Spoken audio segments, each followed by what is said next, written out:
Welcome, everybody, to the ABJ podcast in Not Cool in High School Horror Edition. Today, I am joined by my guest, Billy Trey, a.k.a. TheConverseKid, and Lilly from Witchcraft by Lilly. Now, before we get started, I got to hit you with a quick disclaimer. This show is for grown-ups and horror fans and the movie nerds and the people who don't mind a little gore with their popcorn. This may not be suitable for children under 18, and let's be real, this is absolutely not safe for work. If you're blasting this episode at your desk in the middle of the office, that's completely on you, champ. Anything can go. When I say something stupid, so I just want to put that out there to be upfront and honest. Yeah, I definitely don't make this content for kids. And if you listen to me at work and get in trouble, it's on you.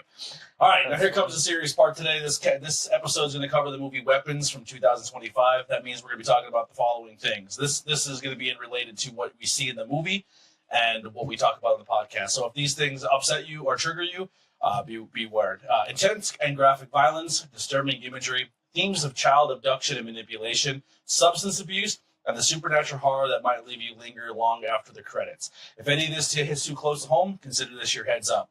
Still with us? Great. Because tonight we're diving into one of the most chilling and debated horror films of 2025, Zach Cregger's Weapons. Let's go. All right, so when we first started this is going to be a spoiler-free segment.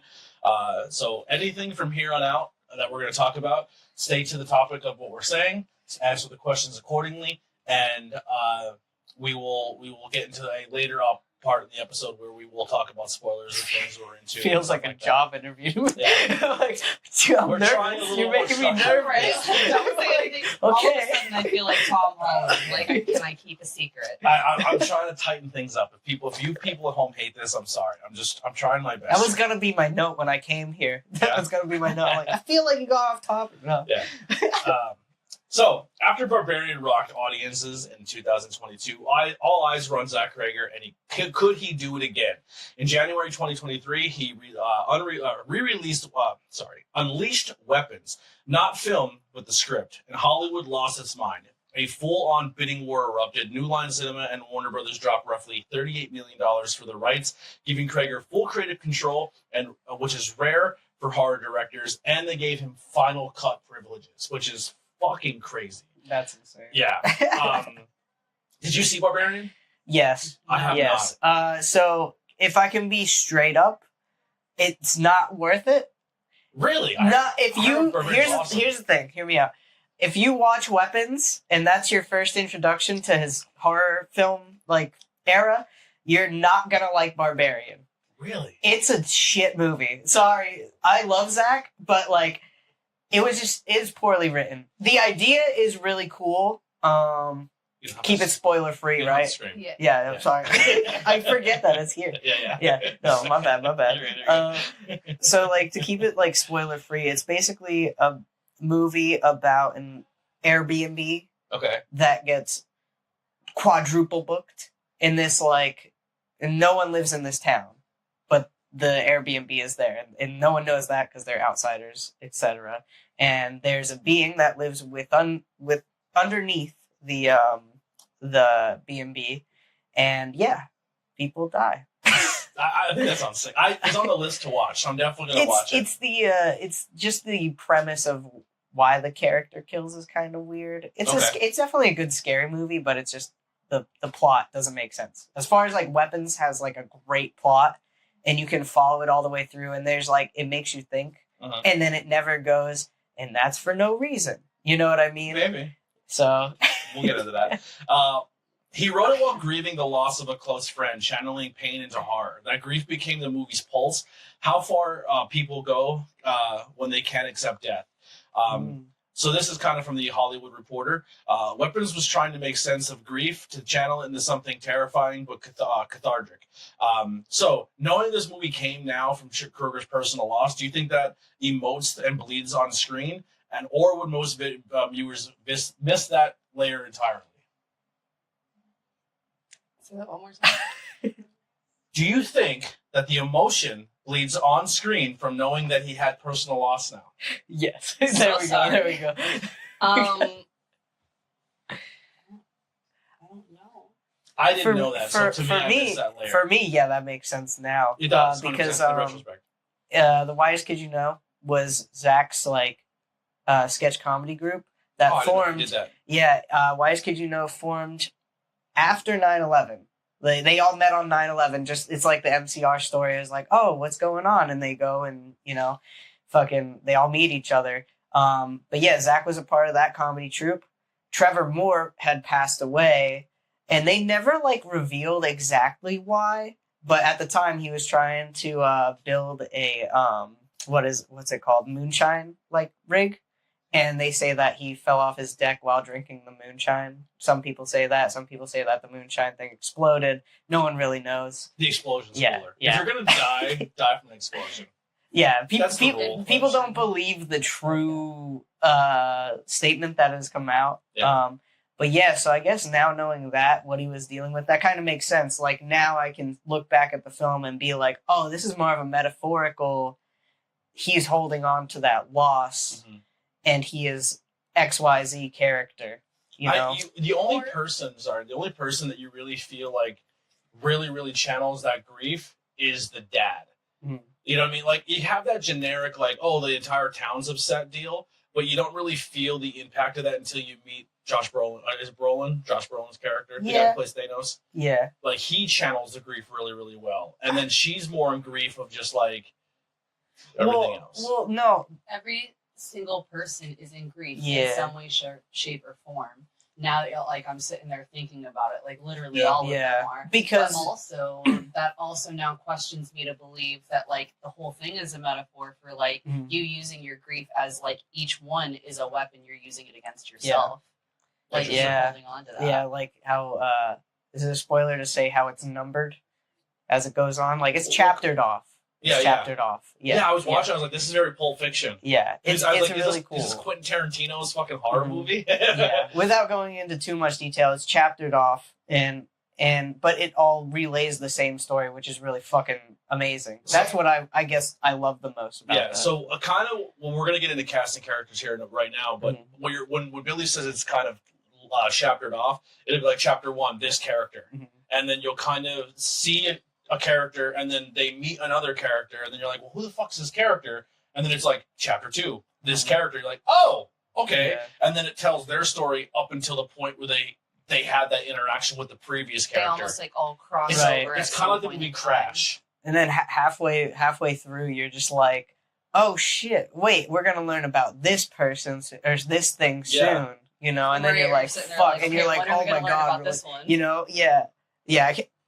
That's fucking. It's wild to me now, and even saying that, it reminded me of certain scenes where I was like, oh shit, I totally forgot about that, and then fucking. Yeah, I was gonna say, actually saying that though, as someone who's not really big on horror, I did kind of like that though, that it would get to something really, really intense, and then it would skip to another scene, and you're like, okay, I've forgotten about that for a minute, and I have time for my heartbeat to just calm down a minute, and then you're 20 minutes later, you've completely forgotten about it, and then it just comes rushing back to you. And you're like, oh my god, I forgot about the thing. Rushing back with more detail. Yeah. With more setup. More traumatic. Yeah. More traumatic. Yeah, so spoiler alert, not every movie is structured this well. No. Not every horror movie. No. So don't be spoiled that weapons is early listen. Well aware. I've watched enough so far to know that this isn't common. To that point as well, to continue with how good the film is, I think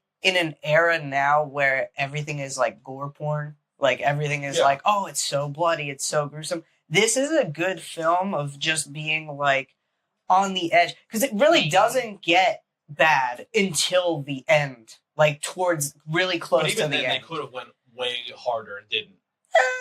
I don't think I know what you mean. I know what you mean. To the story though. I'm with Billy. The fear factor wasn't coming from all the it's gore. so much fucking blood. Oh my gosh, what's gonna happen next? We'll definitely dive more into that in the spoiler section. But let's get into casting characters. The casting journey could be a movie in its own. Originally, Pedro Pascal, Renette Rezev, I'm terrible with names, and Brian Tyree Henry were attached, but the Hollywood strikes blew it up. Enter Josh Brolin, Julia Garner, Alden Elrich, Benedict Wong, and Amy Madeline. A dream team was born. Garner plays Justine Grady, a small-town teacher caught in the chaos. Brolin is Arch Graff's is Archer Graff, a broken father turned investigator. But Emily Magnus, she is the film's own.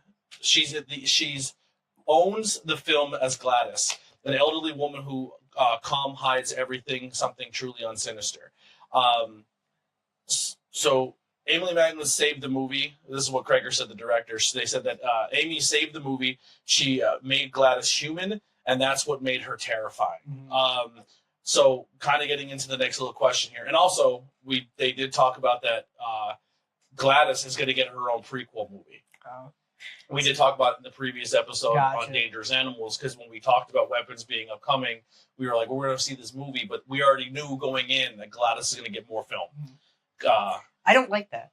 I just want to state that I don't like the idea of that. I agree with you, Billy. Like, I think that Amy Madigan played a great character. Yeah. But at the same time, I don't necessarily feel like I understand that there is a question of like, where did this come from? But at the same time, like, I think does she need her own thing? I feel like. Well, maybe that's it though. Maybe that's it though. Maybe they're just gonna do like something that runs off as to why she is that way, which I would prefer. But I don't think I need a whole film based on her. I strongly disagree. I think I want to know exactly where she comes from, what exactly she is, how she developed her powers, where did she learn them. I'd rather learn the lineage of the power, not necessarily just her story. Like more of everyone's story that was she always this way? Did she get that way when she was sick? Did her powers cause her to decline quicker than she did? Like there's a lot. Sorry, we're getting into spoilers. I'm sorry. I want to say so much more. That's me. Yeah. That's my bad. I'm trying to get better. Yeah. So without spoilers, which character stood out for you the most? I guess we can skip out Gladys right now. Yeah. Did someone else steal the show besides Gladys? I don't think. I think the teacher was the most like.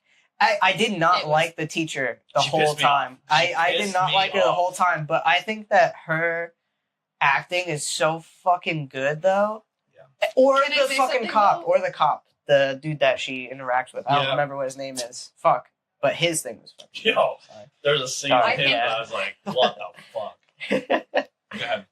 I would say my favorite character was the tweaker.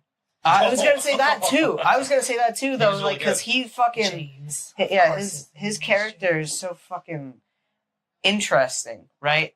And like, no spoilers, but tweaker, teacher, or the cop. That's where I'm at. I was gonna say, as far as her acting goes, I think her acting is. I won't say that her acting is bad, because I haven't seen enough of her acting. Right. But I will say that the characters that she has been playing, like, I've only seen this and Wolfman. Where she just plays a terrified woman. A girl who needs a lesson to be freaking learned. And you're like, is she going to learn it? Yeah. Did she learn anything, actually? She's good at emoting, like, fear and just unsettlingness. Right. Like she's really, really good at that. The beginning, like the early scenes is where it's like, you don't root for her, obviously, because you don't know the whole fucking thing. I thought she saved Wolfman. I thought she was a huge highlight in Wolfman. She was really good in that. I have two actors that stood out for me. I'm going to go with Josh Brolin, who I just love him. I think he's great. I fantasized him playing Batman. I just think he has a good Bruce Wayne look. He has a chiseled, handsome demeanor to him. And he also is really good in action fight scenes. Like, he's just sick. He's really fucking good. I'm a Josh Brolin fan. I want him in the DC universe so bad. We're never going to get it. But I will also go with the little boy. I was going to say that. Now that I thought about it, I was like, he did a really good job. He kind of pushes the film. Because if he wasn't believable, if he was just like, meh. There's a whole section where, without getting into spoilers, where I was like, he may be the one that is a problem here. But then you see what he goes through, and you're like, fuck, dude. As a little kid, he had to adapt quickly to survive. Like, to play that role is such a weird for a child. Yeah. We'll have to dive back. Someone heard that kid. That kid channeled something. I don't know. Yeah. Let's go to our next one. Reception at the box office. Opening weekend, $43.5 million.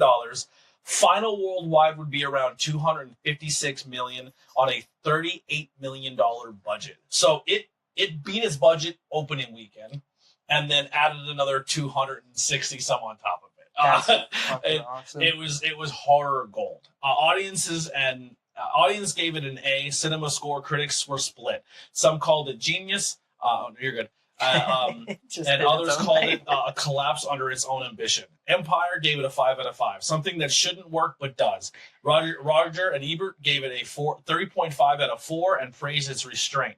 I like that too. This is another movie kind of like Dangerous Animals, where they could have went like super gory horror, super children are in danger type shit, and they didn't. I feel like it did show restraint where normal horror movies are like, how fucked up can we make this? Right. And it gave really fucked up scenarios, but didn't have to visually throw it in your face. Right. Because like we talked about in the last episode with Chuck, like I'm trying to get her into horror, but I'm also not trying to get her to that 60s, 70s, 80s, late 90s horror, early 90s horror, where it was just like, we're going to hit you with some of the most intense slasher type stuff. Yeah. Like 90s horror, like 90s Freddy's, I Know What You Did Last Summer. Those movies are slasher, but it's not over gore. They were all like kind of like PG-13 horror movies.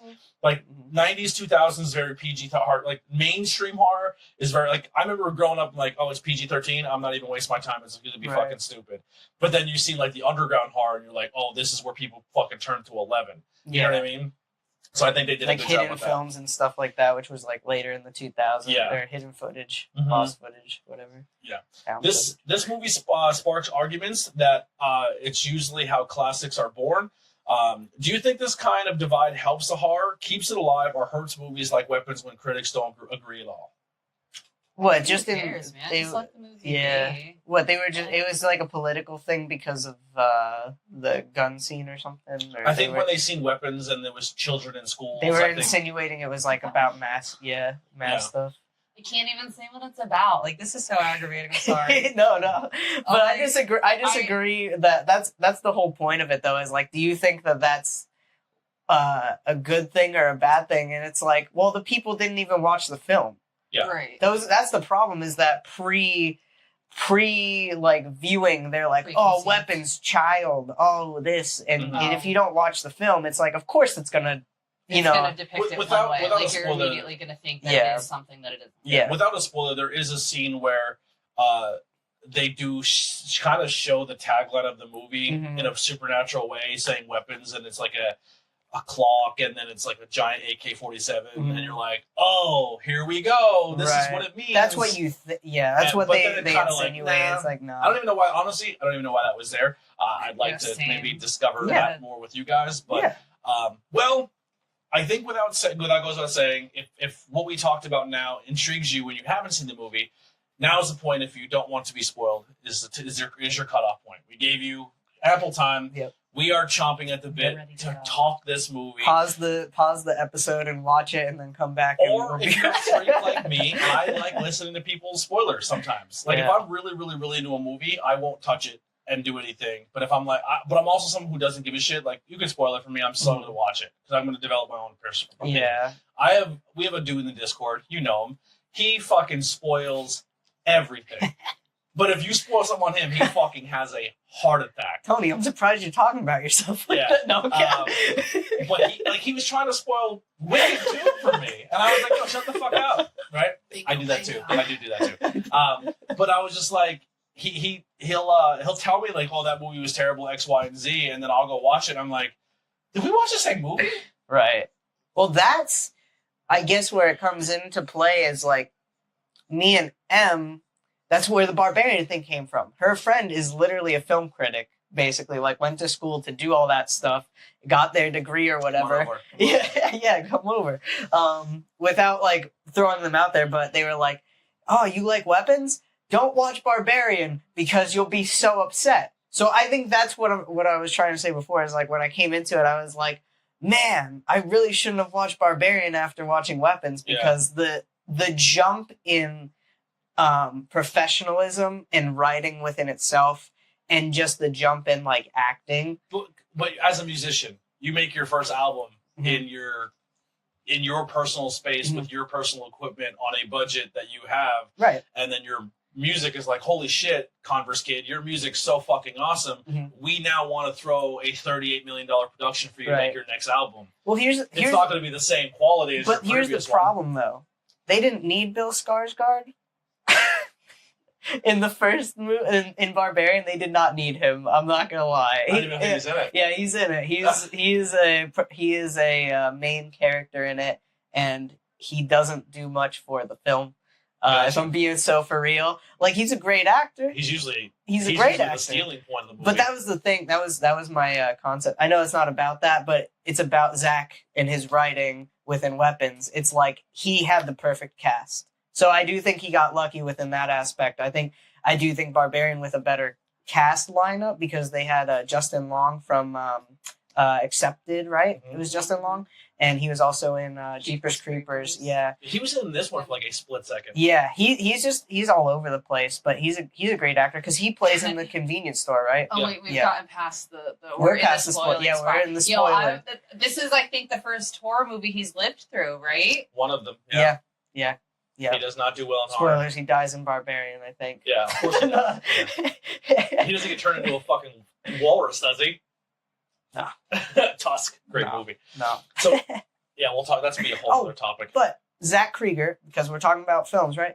He created the movie Miss March, I believe, as well, with Trevor Moore from The Whitest Kids. And that came out in, like, the early 2000s. I want to say 2004, 2005. So, in theory, like, this is his first major film, but, like, that one was backed pretty well. I think that was a Universal film. Yeah. I can't remember, but I think he definitely made himself a mainstay in film for going forward. I think he's going to be a director and a writer that people are like, oh shit, he has a script. Let's see what happens here. Mm-hmm. He also wrote on this TV series called Wrecked, I believe, and it's about like a shipwreck, and it just gets all fucky. But you can tell, like, if you watch that show, you can be like, oh, he wrote this part of the script. Like, you could see what's his writing. Like you can pull out that part. Even in, like, if you go into the Whitest Kid You Know skits, they had some dark fucking scenes, and it's like, oh, Zach totally wrote this, or whatever, you know? Yeah.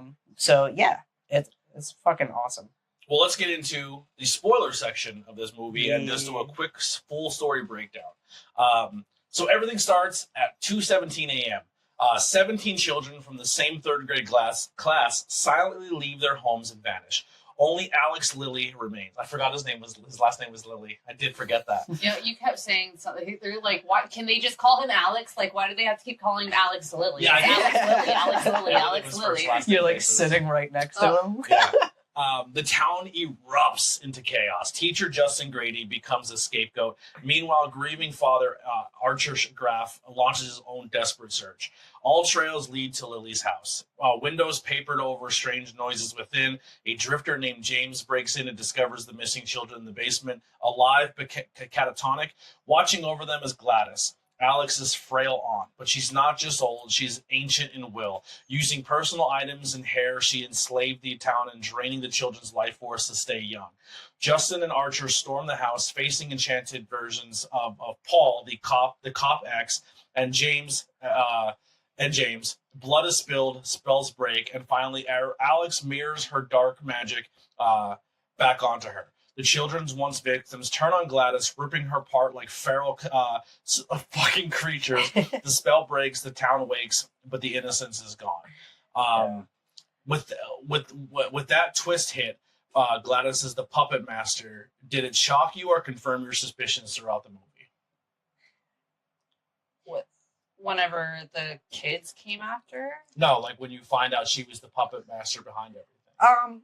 I think it would have had she not already gone to that house and did all that shit. You know what I mean? Well, the whole when time she goes to like, hey, your aunt's coming, she's here, she's this, she's this. So like there was a point there where you weren't 100% sure if she was behind everything, and then once kind of she shows up, and then the kid comes home from school, and the parents are catatonic at the table. No, definitely. I mean, I'm always very like skeptical when I start watching films, and I can typically guess the ending. I couldn't guess the ending for this, but I was like, okay, the aunt's definitely the fucking weirdo. Mm-hmm. When the second that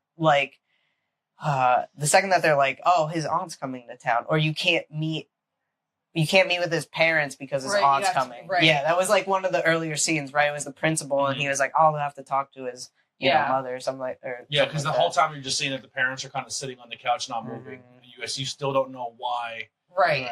So that's what I was going to say is like, I knew that there was something about her, and I wouldn't say that I thought she was straight out evil. Right. I would say maybe she was like drugging the parents. Like, oh, maybe she was supposed to, like, in my brain, like maybe she was taking care of this couple who was sick and like giving them too much meds or something. Mm-hmm. But then it shows you the part where she goes into the principal's house and does all that. Yeah, that's where I was like, oh, shit. Oh, so wait. So if she can control people just like that, like that's the instant that you know that she can control people. Mm-hmm. So you know that she controlled the mom to go out to the car and cut the hair off of the teacher, and then you're just sitting there. But you're not sure how, like, control with the teacher. The whole time, the best part, though, is like you're not really sure how the kids get to the point of being in that house. You're still not sure. You're still never sure where the kids went, because it could be a scapegoat still. Mm-hmm. You know, the kids thing could be completely different. You didn't learn her power until the principal. Mm-hmm. Right. Yeah.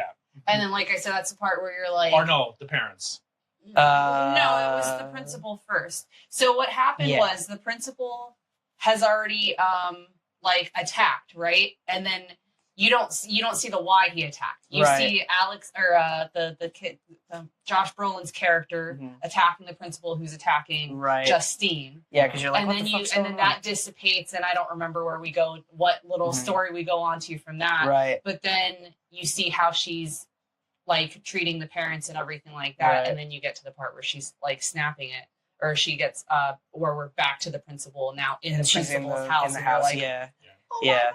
Yeah, because I think it follows the teacher after that, where she follows Alex home, and that's when the teacher falls asleep in the car, and you're like, okay, so something weird's happening. That looks like a fucking zombie coming outside and everything.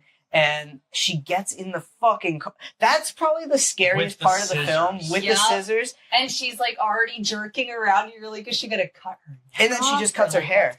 And then she just cuts her fucking hair, and I'm like, that's so scary. But that's the part you see the mom who is already like zombified almost, I guess you could say. Mm-hmm.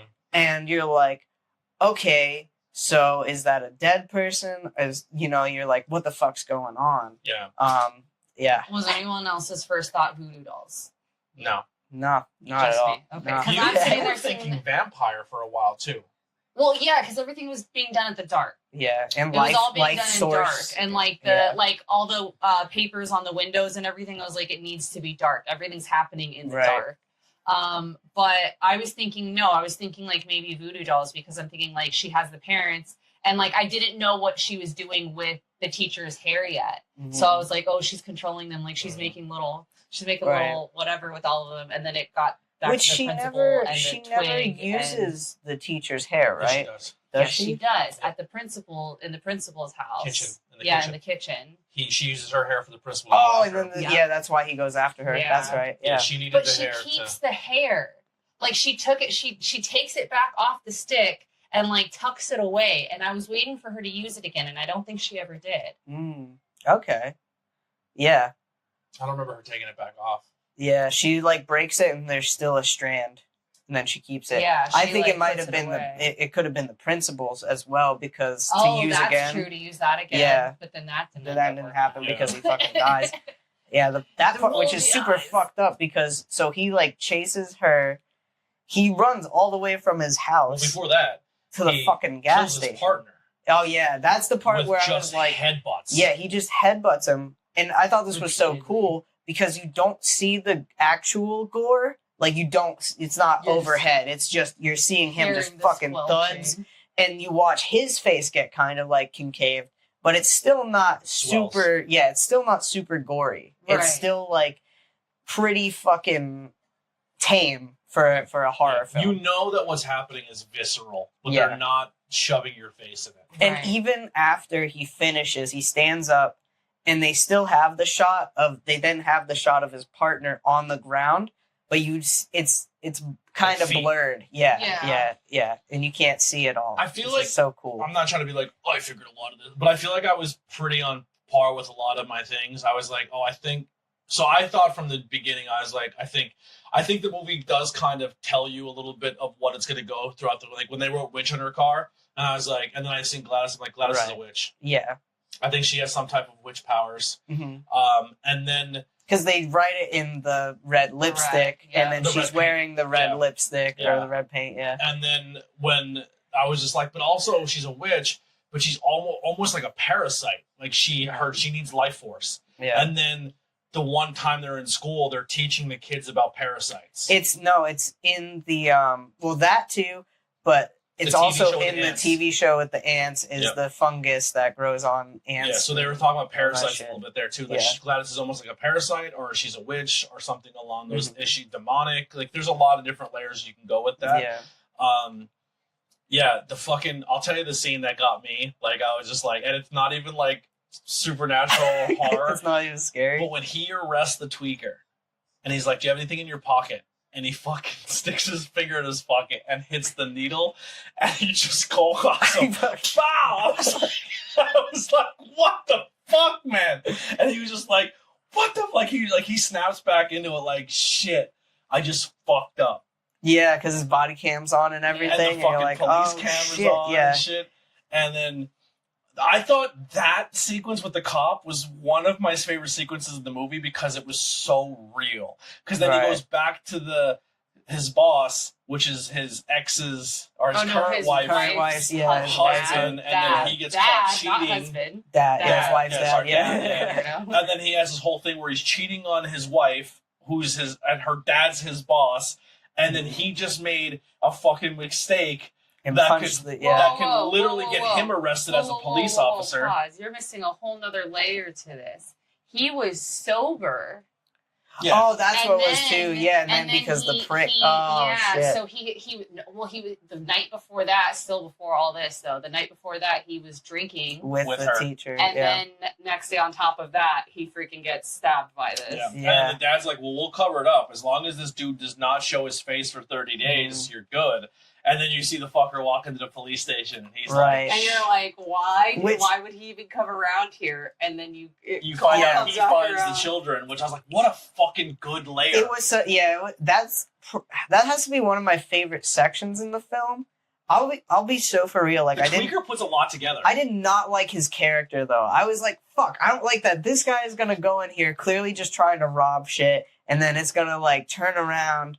And then be like, oh, your tweaker's the hero. Like, I don't know. Like, it felt weird, right? It felt like a weird way of them to, like, put his character in there. But then it, like, kind of closes in and you're like, oh, shit. You know? Like, the redemption is... And it's like, you feel even worse because it's like, oh, wait, no, he's just trying to turn his shit around anyway. And then when he's hiding in the tent, and you think Gladys is going to come and get him, and he fucking has the needles again, and hits the cop again with needles. He's like, you and these fucking needles! I would like to go to that, right? So, there's imagery of her so many times before you even see who she is. Yeah. Before she's ever come into contact with these characters. Yeah.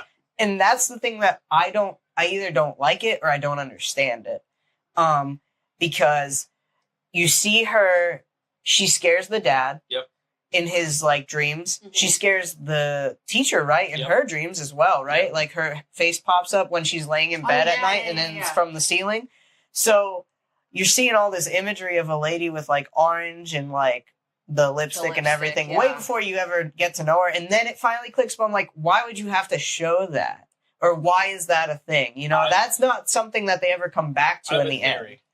So I think she's also very hyper aware of keeping the story where it needs to be and like who's onto her and who's looking into her. And the teacher was definitely one of those people. The dad was one of those people. And the tweaker just happened to be a guy who's like, fuck, he's figuring shit out. So the tweaker already went into the house and found the children. Right. And then she was like, well, now I gotta follow him because he could fucking ruin everything for me. Right. So she's essentially, she does have the power to fucking get into your mind with her thing. That's just the only ability we know of with her. So if she can do that, she may have other things where she can maybe astral project, or she can make you astral project and make you like get into your head and almost invoke that fear. Like that's another reason why I want more Gladys, because I think there's more abilities to her that we might not even know. Yeah, that might not relate to like the things that are going on necessarily in this story or something because like the best way to discredit somebody, especially if you're trying to do something, is make them seem like they're crazy. Mm-hmm. And if you're sitting here saying, I'm having these weird dreams, and you confide in someone, and someone's like, how about this fucking person over here? You know what I mean? And then immediately you're discredited as a person of contact, and now Gladys can keep doing what she's doing. Right. No, for sure. That was just one thing where I was like, I get it, but like she never physically came in contact with them or something. You know what I mean? Like it's not like they had their belongings there. Well, maybe the teacher, because the kid goes to school and then they are already missing. Yeah. But like, I don't know. That was just the only thing where I was like, well, why would you show her immediately and then fucking later on? Obviously, it like resembles itself, but it's just like. I don't know. I feel like as far as like seeing more of her story, I don't really see a point in it. I have more questions as like what happens to her power now? Like does the kid end up becoming the next version of it or like something like that? Like, but I'm not saying again that like are there more questions and can we find out more stories? Sure, but like was the premise of who Gladys was enough in this story? So you think weapons should just end here? No. But I think she's saying, like, Lily's saying, like, why Gladys? Weapon. Or, like, with just the power itself. Right. Like, the origin of it. To someone else. Yeah. Or I would like... I feel like you can squeeze at least 2 more movies out of Weapons. Mm-hmm. I think you can give us the prequel with Gladys, which I'm cool with.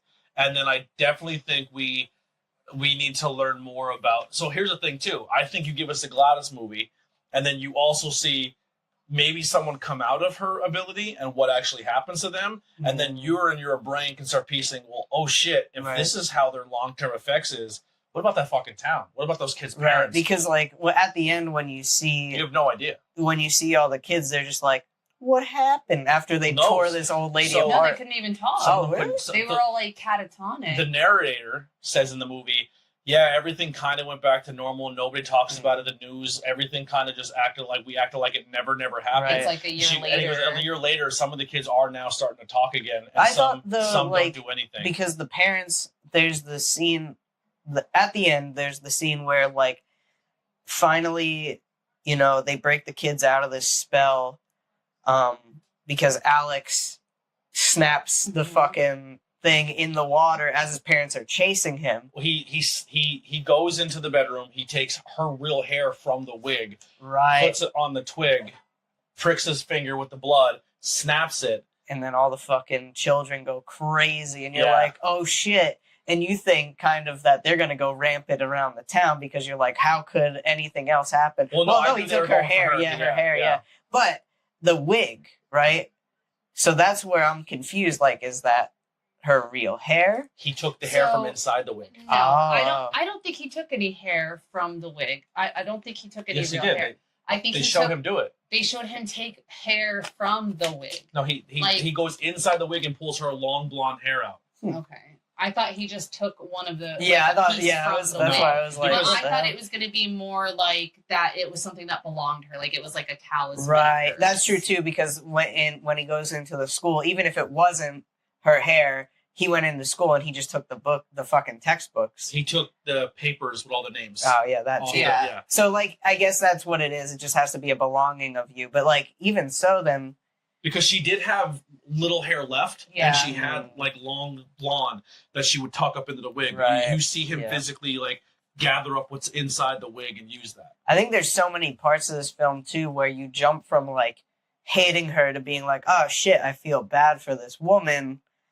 I feel like the part where she's like actually taking care of him and then she gets sicker and then you see the like transition in him of being like fuck, I've been taking care of my parents. This is the only person that's like actually knows that I exist. What happens to me? Right. And he's like feeding soup to his parents and these kids. And that's why... And all the kids are bullying him. Yeah. He's literally feeding the kids that fuck with him every day. And he doesn't do anything to them negatively. So it's like, I think that's where the acting from that kid is so important, as to be like, this is just what he does. He goes and gets cans of soup. Right. And I think it's so weird. Like, I think it's really weird, though, that, especially in this day and age, there's not a fucking Home Alone type scene where he goes and they're like, where are your parents? They're not like, where are your parents? So, like, I think that's kind of fucking weird.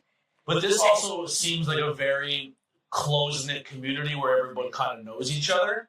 Right. And don't you think that worry would be even more? Well, they kind of set the tone that his parents are sick and his aunt's taking care of him. That's true. Yeah. So they probably thought that just like, oh, the aunt's not going anywhere. And he's not cracking. Like the teacher was like, please tell me what's. He's get away from me.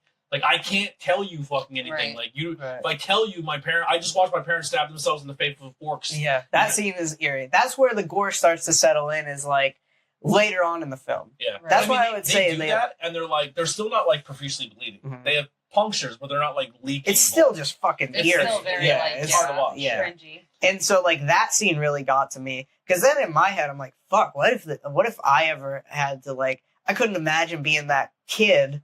That like 10-year-old kid, like he's not old enough to do a lot of shit by himself, and he's just watching his parents like lose it, and he's like literally crying, and then sitting at the table with them, like just crying, but like being like shuts down entirely. Right. Yeah. But the interesting thing there too was the parents were crying.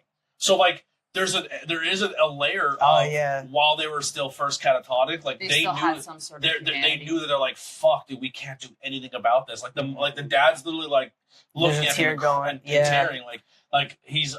It seems like he's almost physically there in his brain, but can't do anything about it. Yeah, he's like aware of everything, but he does not have the power to fucking And like so like literally under that, almost like frozen. Yeah, fucking crazy. Yeah, and he like So I watched a couple interviews of Zach because obviously I've followed him for a long time, just through like his sketch comedy, and then like they did like Twitch streams and shit like that.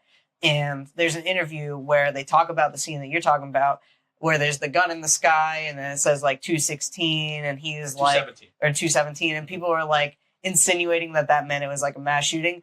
But if you pay attention, everything happens. Yeah, and also if you pay attention, it's just insinuating like the dad was in some kind of army or Marines, like he's been previously deployed or like something. Yeah, exactly. But he never expands on that. He's like, I don't know why I put that there. But I think that's all it is he's just like, it's just a cool visual. Well, the idea of weapons is essentially, you want to take this one? Because I know that you were kind of hinting at that earlier. Oh, I like the term, the kids were, everyone was kind of being weaponized with her ability. Yeah, like her ability was weaponizing people. I was saying like almost like in the whole movie as a whole, everybody had some sort of grief that they were dealing with, that they were like trying to keep a secret. Right. And they were all, it was all being used as a weapon against them. Yeah. Who do you think was the most innocent bystander to this whole case? Can I have a list of everybody first? I think it's super easy. I think the kid? The principal. Yeah, the principal didn't do shit. Was chilling at home. No, you know what? No. I don't agree with that. Yo, that principal was like, I don't want to be involved in this. I don't need to know about this kid's personal life. I don't care about what he's going through. True. The fact that he just lost 17 classmates. It's whatever. Like, get over it.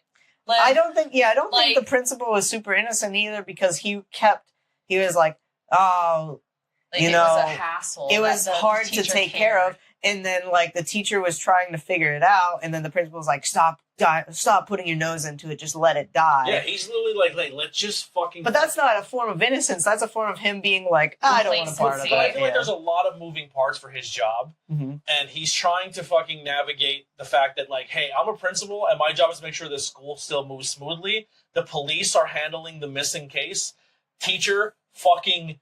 I believe in you as a person. I don't think you did this, but I also need you to fuck off right now and just stay the fuck home and stay out of this, because you're making my job harder. And now you're calling me to, because like, here's the thing, when you get involved with kids at all, if you're, because I had to go through this as a coach. If I'm a coach and I'm coaching kids and a kid comes up to me and says, hey, like, I'm having a rough go, you have to report that. And you're kind of like, fuck, like, this is going to be a thing. Right. And then you have to kind of like, they want you as a reporter to be like, don't ask any questions, just report it. But then you have to also be like, you have to vet it a little bit. You know what I mean? And then as a principal, you have to then do that and then be a guidance counselor and then do all this with hundreds of kids in a school. Yeah. Now 17 just go missing. And your teacher is fucking digging her nose and breaking into the house and following the kid. And this teacher's that's the thing too, is like it's the problem is that like so much time had passed, and people are still going after the fucking teacher, and the principal's not doing shit to help the teacher at all. Well, she's not helping herself. I don't know. She's stalking the little kid, showing up at the school. Okay. Hey, you just killed 16 of the 17 kids on your soccer team. Yeah. You're not going to sit there and be like, these cops aren't doing anything. My boss isn't doing anything. I'm just going to sit here with my thumb up my butt and do nothing. Bullshit. I'm leaving that community. And then you look more suspicious than anything. No, but at the end of the day, like, in that position, you have to fucking let people do what they're supposed to do. Like, I'm not, first off, I would not be in my public town drinking in bars, getting fucking smashed, buying bottles and bottles of vodka in a small little community, and then fucking stake out the last kid in my fucking Remember school's how you house. told Billy he didn't have to yell? That's what I wouldn't be doing. That's what I wouldn't be doing. You know what I'm saying? Like, this whole time, like, you stupid fucking idiot. Like, why are you there? Well, I think there were plenty of times where I'm like, girl, what are you doing? There's so much throughout the beginning of the film where you're like, oh, she's just making that perspective that you're giving yourself. You know, she's just playing into that. And then later on, you're like, oh shit, well, you know, it's been like how long? Of course she's gonna fucking how much of this can you hold on to? That's what I'm saying. After so long of just everyone going, oh yeah, well, we know spray you're painting innocent, your car but, like, and whatever. and going to your house. Like, that's the thing. It's been months of that. Well, then you find out it's Josh Brolin's character who painted her car. No, they still insinuate that, but they never confirm that. They insinuate it, but they never confirm that he did it. You know where the paint came from? Yeah. His construction site. Yeah. Because they grabbed the wrong paint. Oh, shit. And it wasn't opened. And there was one can that was opened, and then they later show it in the trunk of his car. And then they show his truck, and they show him in the truck follow her to her house. Right. And then he watches her walk in. I still think it's all a red herring. I think that kids fucked with her while he wasn't paying attention or something. Because we're going to try to pit it against him. Right, because when he goes because he's gone to the school several times at the meetings and been the same intrusiveness as the teacher has been, you know? So I think there's another character, which could be Gladys as the parents being like, go fuck with this guy. Or like, do you think that there's a possibility that Gladys also had his hair? That's true and too. was like controlling him to kind of be that to stay on her tail. That like, oh, this woman can take the rap. Right. She's been taking the rap for it for the last 3 months. And if there's just him being planted here as a seed to keep going like, yep, let's just keep all eyes on her. Yeah. I mean, it's possible because, like you said, it just has to be a belonging. And if the dude was as close with his son as you infer that he was, there's probably a belonging of the dad with the kids' shit, you know, or whatever. Or even in his truck where she planted the paint. Yeah. It could be. I wouldn't go with that. I like your theory about it. I wouldn't go with that. The only reason I don't believe it is because when he gets to the gas station to talk to her and he looks at it, he's like, who the you know what I mean? Like, no one thinks you're a monster. I just want to know where my kid is. Yeah. So why would someone say that after painting on the fucking car? Because I think he does it the night at the PTA meeting where he's genuinely hot. He was hot enough to stand up and scream something, and then stalked her, and then watched her go to a liquor store and buy booze. And like I think he staked her out enough to realize like, fuck, I'm watching her and I'm studying her and I'm just watching her movements and she's really not doing anything that shows anything anymore. And then he sees this psycho principal run down the street with his eyes bulging out of his head that's clearly something more. And I think he was like, there's something deeper here. And I need to help her. Yeah. You know what I mean? Let me tell you where I can get behind Billy one more time on this. The night of the PTA meeting, he had everybody pissed off. And yes, I do believe that he followed her and was still ready to give him more of a piece of his mind. But because he had everybody pissed off, people are playing ding-dong ditch with her. I think it's very possible that somebody else did it and then shoved it in the back of his truck to be like, haha, he's the one who was yelling at you. But where he was positioned on the street, he would have seen someone knock on her door because they don't ever show that either. Right. I think he was the one that knocked on her door so she can come out and see the message she left on her car. And then maybe a lot of it too was just her anxiety. Yeah. Because she hears a lot of things. Yeah. And then she goes out and it's just people walking by. So there's so much that's like insinuated, but not too cleared up on. But it's like totally okay because it's just, you know, how you weaponize your fear and your whole he was fucking gangster emotions. too, like triangulating to where the kids ran and where they ran from, and then he's like, here's 2 paths of 2 cameras I have, like, and he's like, adjacent to each other. That's her house. That's Lily's house. Yeah. You know what I mean? It's like it was done really well. Yeah. Let me just get to my last sequence here, and we'll get close to the end. So in the end, Alex becomes both the hero and the heir to the darkness. By using Gladys's own spell, he inherits part of her legacy. Originally, Krager planned a silent ending, just one child staring at the camera. Test audiences demanded closure, so he added Alex's voiceover and redaction. So so it is Alex's voice. That's what they're saying here. I don't know if that's confirmed or not, but I thought it was one of the kids' voice, the narrator. Yeah. So Gladys equals grief that refuses to die. The children's revolt equals victims reclaiming their power, and Alex's fate equals trauma reborn. Maybe the cycle begins again. It's not a happy ending. It's a survival horror, messy, haunting, unforgettable. Do you see Alex as free or doomed to repeat Gladys's what Gladys started? Yeah, I think it's a struggle. It's a struggle because, like, I don't know. After if I were to be that kid that went through all that trauma, I think I would just be like, "It's over. Life's over for me. I'm gonna check out." You know what I mean? You're also a kid who's super traumatized, who's been bullied and picked on and watched. But then also, I'm just going by the pop culture version of witchcraft and spells and shit. Right? How he could utilize all that shit also, to like get what he wants. I've done a couple episodes of Truth Behind Illusion. From what I've learned from magic and casting spells, that if you do set negative intention in a spell to go after someone, there is a blowback to that. You're gonna get some negative shit thrown to you if you were going to use magic in a negative way. I don't think this is necessarily a truth of all magic, but it more encompassing blanket statement.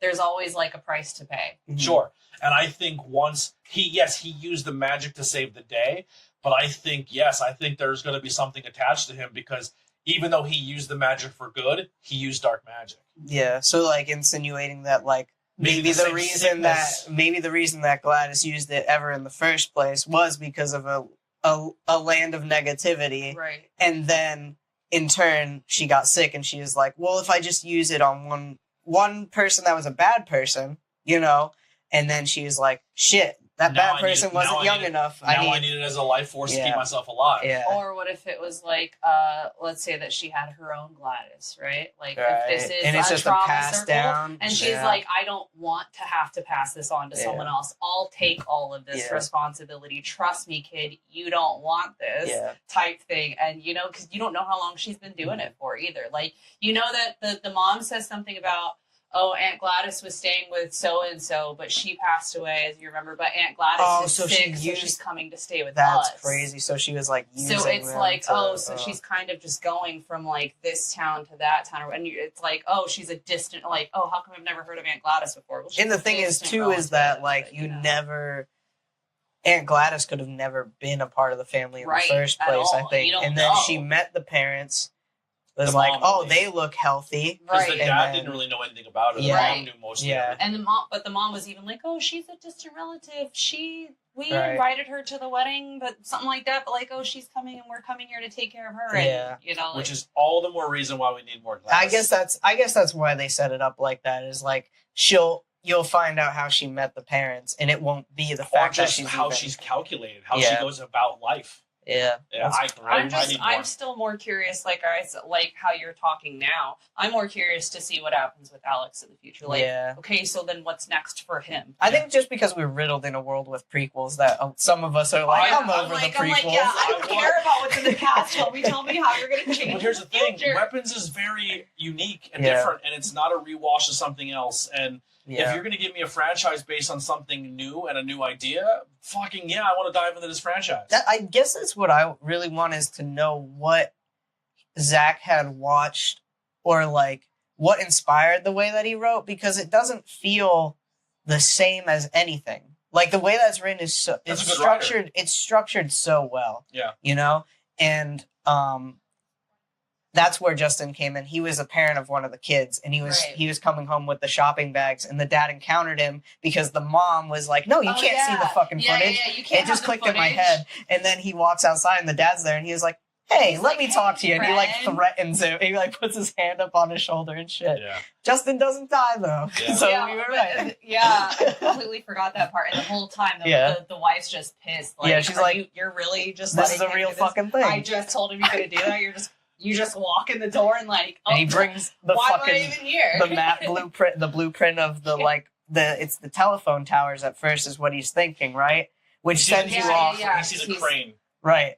And it's the working behind the house or something like that. Yeah, he uses a marker to like It's so weird set up because I think at first they try to make it seem like, oh, it's like a follow the telephone wires. Where do they intersect? And then he's like, oh no, it's different than that. It's the fucking house. Yeah. Right. It's the house at the end of the goddamn street where everyone can see it. I just wanted to bring up one thing of another scene that I was really into. The fucking scene where all the kids chase Gladys. Yeah. I was laughing hysterically. I did. I burst out fucking laughing. I couldn't help it. The fucking scene, is it where... Jackass? Yeah, where they're running through the fucking house. Just random people's houses. Well, it was set up in the thing of like they were showing off a new house to someone who was going to buy it. Yeah. And they just had like Johnny Knoxville break through a fucking window and be chased by somebody else.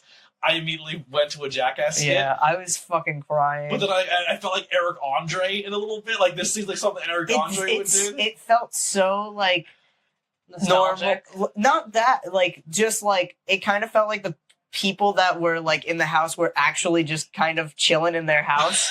Like that acting was pretty good. Because it doesn't feel over the top, but it also doesn't feel too nonchalant. They're just like, what the fuck is going on here? Like they're eating. Like, what's happening right now? And the scene where specifically she's already run to the front yard and they topple over the fucking the fence. But you can tell it's like adult actors because they just like land on them and shit and roll over. I think that's my favorite thing is the practical use. Yeah. There's not a lot of CGI in this film, I feel like. They had to use the kids in that shot too, because there is shots where kids are running, and they use very wide shots and almost blurred the kids' faces, so they didn't have to put kids' likeness out there. But also, those kids are probably laughing and fucking smiling because they're just, hey, we're gonna get 17 and just chase this lady. You know what I mean? Like to me, like you have to get to her. Yeah. For fucking Fortnite V-Bucks. So we're gonna make her look like this, but we're definitely sticking another freaking 8-year-old here because who else is gonna be able to like kind of that's it. You can shoot and be like, hey kids, I don't want you to challenge the fact you're gonna rip her apart limb from limb, but we want you to just chase her. She has so much candy, or she has like so looked like a fun, and it really did look like a good shot. When Ferris Bueller was trying to run home through all the yards and shit, I was a fun scene. It's such a good, a feel good scene too, because you're like so scared for what could have happened to the kids. Mm-hmm. You know, you're like, shit, are they dead? And then you see them feeding them, but it's like, how much could that?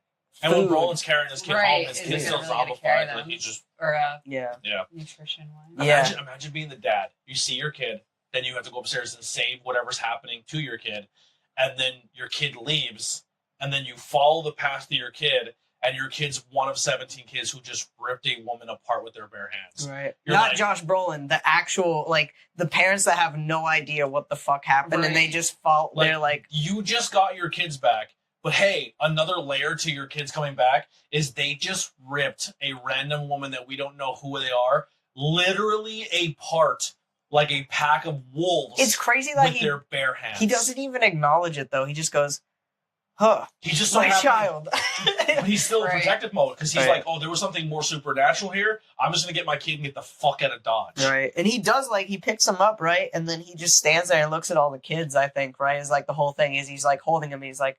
Why are they not attacking anymore? What is going on? Like they just stopped. Like now what? Yeah. But he was under her control. Remember? He attacks the teacher because I forget if she gets his hair or she already has his hair or something. I don't know who he were talking about. Josh Brolin, the fucking the dad of. He attacked what teacher? There's a moment where he's under the spell too. Where was while the cop? He's being held. No, it's the fucking cop. The cop's attacking the teacher the whole time while they're in the house. The dad and the teacher go to the house. Dad fights Tweaker. The dad fights a Tweaker, and the cop fights the fucking. I don't remember their names. I suck at remembering the fucking names.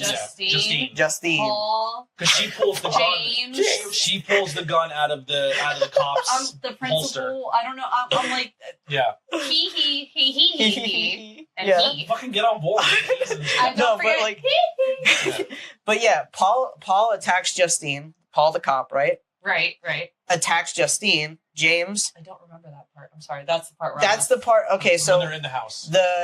When they're in the Lilly house? Yeah, Justine goes into the Lily's house because they. Oh, yeah, okay. I'll tell you right now so you remember. They step over the salt. Yeah. As soon as they step over the salt, things like she uses once again salt as a protection. If you cross that salt, you're in trouble. That's what it was. Yeah, and the whole time I'm like, fuck, one of them's gonna die or something.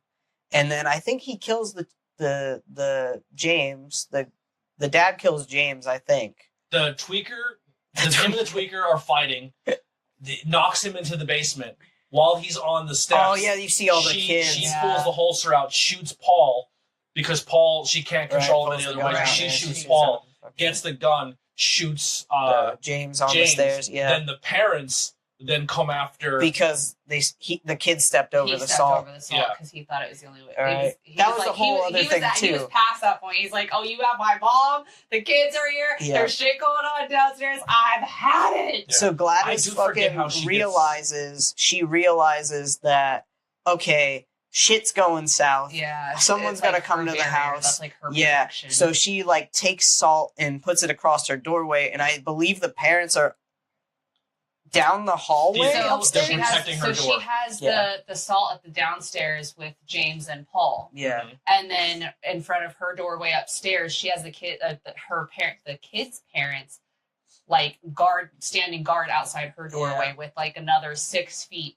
in between them and her door. Salt and more salt. During the struggle of those two fighting downstairs, Gladys goes downstairs because now her doorway's open because the parents are chasing the child and they're trying to like shining their way through the door to get to him. She goes downstairs and during the struggle somehow gets the dad's hair, Brolin's character. Right, that's where that comes into play. And then she uses Brolin because she's like, oh, this dude's strong and fucking can handle himself. Take out the teacher. Or Pauline, right? Yeah. Justine. Paul is the boyfriend. Paul is the boyfriend. That's their power couple name. Because once the kid has the stick, snaps it, the kids kill Gladys. Gladys's power is now broken because she's no longer a conduit to Brolin's character, and he snaps out of it. Right. Yeah. Fuck. Because he's about to choke her out. And he has it now. The kid has. But he's like the only one that breaks out of it. I guess because it's so soon, right? Because it doesn't sit in that she's soaked any of his life source, I guess, maybe. And he just snaps out of it. Yeah. But everyone else was like fucking... But you could also attribute that to maybe his military mind, where he like, once he snapped out, he could recover quicker. But the time frame wasn't there long enough for him to be drained of his life force. Right. Well, the last one here is fun facts and possible Easter eggs. No. I think the bulging of the eyes thing, because I was saying too, it looked like his head was the Asian teacher's head was going to explode. Yeah, but I think that's because of the damage he caused to his own brain and his soul. That's what I had thought at first. Yeah. How many times just like where he was smashing in his head on his partner. That should be a drinking game. How many times did the principal slam his fucking face off of a surface? Because he does it in the gas station too, like several times. The time 217 can possibly be a nod, or is a nod to room 217 in The Shining. Gladys's full origin story was filmed and cut for pacing, so there is an origin story that was cut from the movie. So maybe we get that in the director's cut later. It was already in the film, and then they were like... So that could be also why they want to do the prequel as well. That would make more sense, for sure. The structure is inspired by Mongolian prisoners. I've never seen that movie, but that's what it says here. Marketing used fake local news website, so the realistic footage fooled people. I don't know nothing about the marketing of this movie, so I didn't see any of that. I didn't see much marketing other than weapons. It was the kids. It was the kids running out doing the airplane thing. Doing the Naruto. The Naruto run, yeah. Warner Brothers has confirmed GLaDOS prequel is coming. Of those trivia bits, what hits hardest for you? The Shining tie-in, the viral marketing, or the GLaDOS reboot that we kind of talked about at ad nauseum? Oh, I didn't know about the Shining thing. Like, I didn't know if that was like a genuine thing or if that's just like, because there's a lot of shit that people have put online about the film, and I'm like, that doesn't sound. So I don't know. The way that I was looking at the whole 217. Okay, ready? You ready? I'm gonna take y'all down a little trip. First of all, the thing starts at 217, right? We've already talked about the teacher Justine having a nightmare with the witch in it, and then the dad. Yep. Just Rollins. I don't What remember. is his name? Fuck. I'm gonna look it up now, and I'm gonna feel like it's something Graff, right? McGrath or something. McGuff. Who's Graff? I feel like. Let's go back to. Anyway, I'm gonna be like Josh Brolin's character in Weapons. He also was having nightmares or like foreshadowing, right? Of her, yeah. Of her at 2:17 in the morning. Right. But there's 2 people who've seen them, and 17 kids go missing. Right. Interesting. 2 ratio 2 to 17. I was thinking that, or like them 2 against the 17. I was thinking that, or the teacher and the student are the only ones that didn't go missing out of 17. And that was like my thought process was like, I like that better. I like that better. 2 out of 2 against 17. Archer was his name. Archer, thank you. He looked like an Archer. He looked like he played a live action Archer. Yeah. Fucking crazy. Here's what it was. No, it just confirms what I said already. So, you know another reason why I stay away from a lot of that fan theory shit, like I like it sometimes, but sometimes I don't, is I'm a pro wrestling fan, obviously. This whole channel is very pro wrestling, and wrestling fans with the Bray Wyatt shit was annoying. Yeah, that's kind of crazy. They were booking things that I don't even think Bray Wyatt himself were even into, and the wrestling fan base kind of wrote their own story, and then to kind of put that into a pop culture, I think the biggest fan theory TV show where everyone booked their own ending and didn't get what they wanted at all and then wrote the whole show off as garbage, and that pissed me off because the show was so good, was fucking WandaVision. WandaVision was I still haven't watched a second. It's so WandaVision at the time when it was coming out, because Marvel was like, no, we're not going to give you every episode. We're going to make you wait every week, which I thought was fucking awesome. I hated it so much. That's why I only watched season 1. Because every week everyone was like, it's Mephisto, it's this, it's that, it's this, and they got none of it. And they were like, well, that fucking whole show sucked. I'm like, no, WandaVision was excellent. Yeah. You just didn't get what you wanted on somebody else's art project. Right. Fuck yourself. And wrestling fans do that too. Like, well, it wasn't booked the way I would have booked that. And I'm guilty of it sometimes. I'm just like, that doesn't really make a lot of sense. I'll see how it plays out. And then 9 times out of 10, they don't play it out anyway. They're just like, on to the next one. You're like, you fuck. I just feel like, as far as like films go and stuff like that, or like books or anything like that, and I guess wrestling too, I've learned through music that like writing in the broadest way possible is the best way to reach every type of fucking audience. So never having an actual bulletin for whatever it is that you're trying to get across is ideal. Yeah.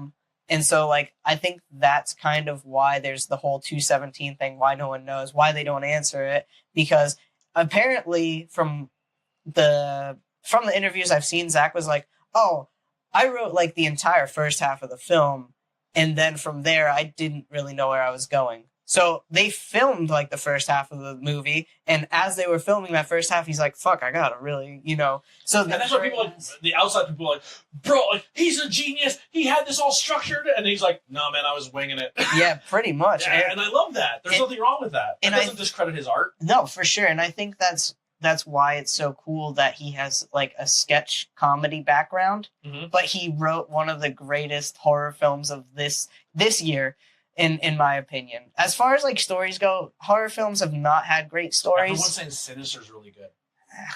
No? Sinister? Yes. Or no, Sinners. Sinners? I haven't watched it. Everyone's saying Sinners is tough. It could be. Yeah. It could be. Is tough or good? Like tough is new. Tough is the new good. I don't know which one you're saying now, because listen, it depends on what culture you're around today. Yeah. Is it lit enough for me though? Yeah. Sorry, I'm capping. I don't know. Anyway, if Weapons Left You Shaken, here's some things you can check out. Barbarian, what was Craig's first breakout film. Prisoners in 2013, a gut punch mystery vibe. The Witch in 2015, a folk horror done right. And stay tuned, obviously, for Gladys's prequel, already in production. So let's wrap this one up. And that's going to do it for us here at the ABJ Podcast. Woo! Not Cool in High School Horror Edition. Huge thank you to Billy and Lilly for joining me. I will, after I break here, I'll let you guys plug what you guys want to plug as well. If you made it this far, congratulations. You survived Weapons 2025. Give yourselves a round of applause or maybe a therapy session. Huge thanks to you guys for joining me once again.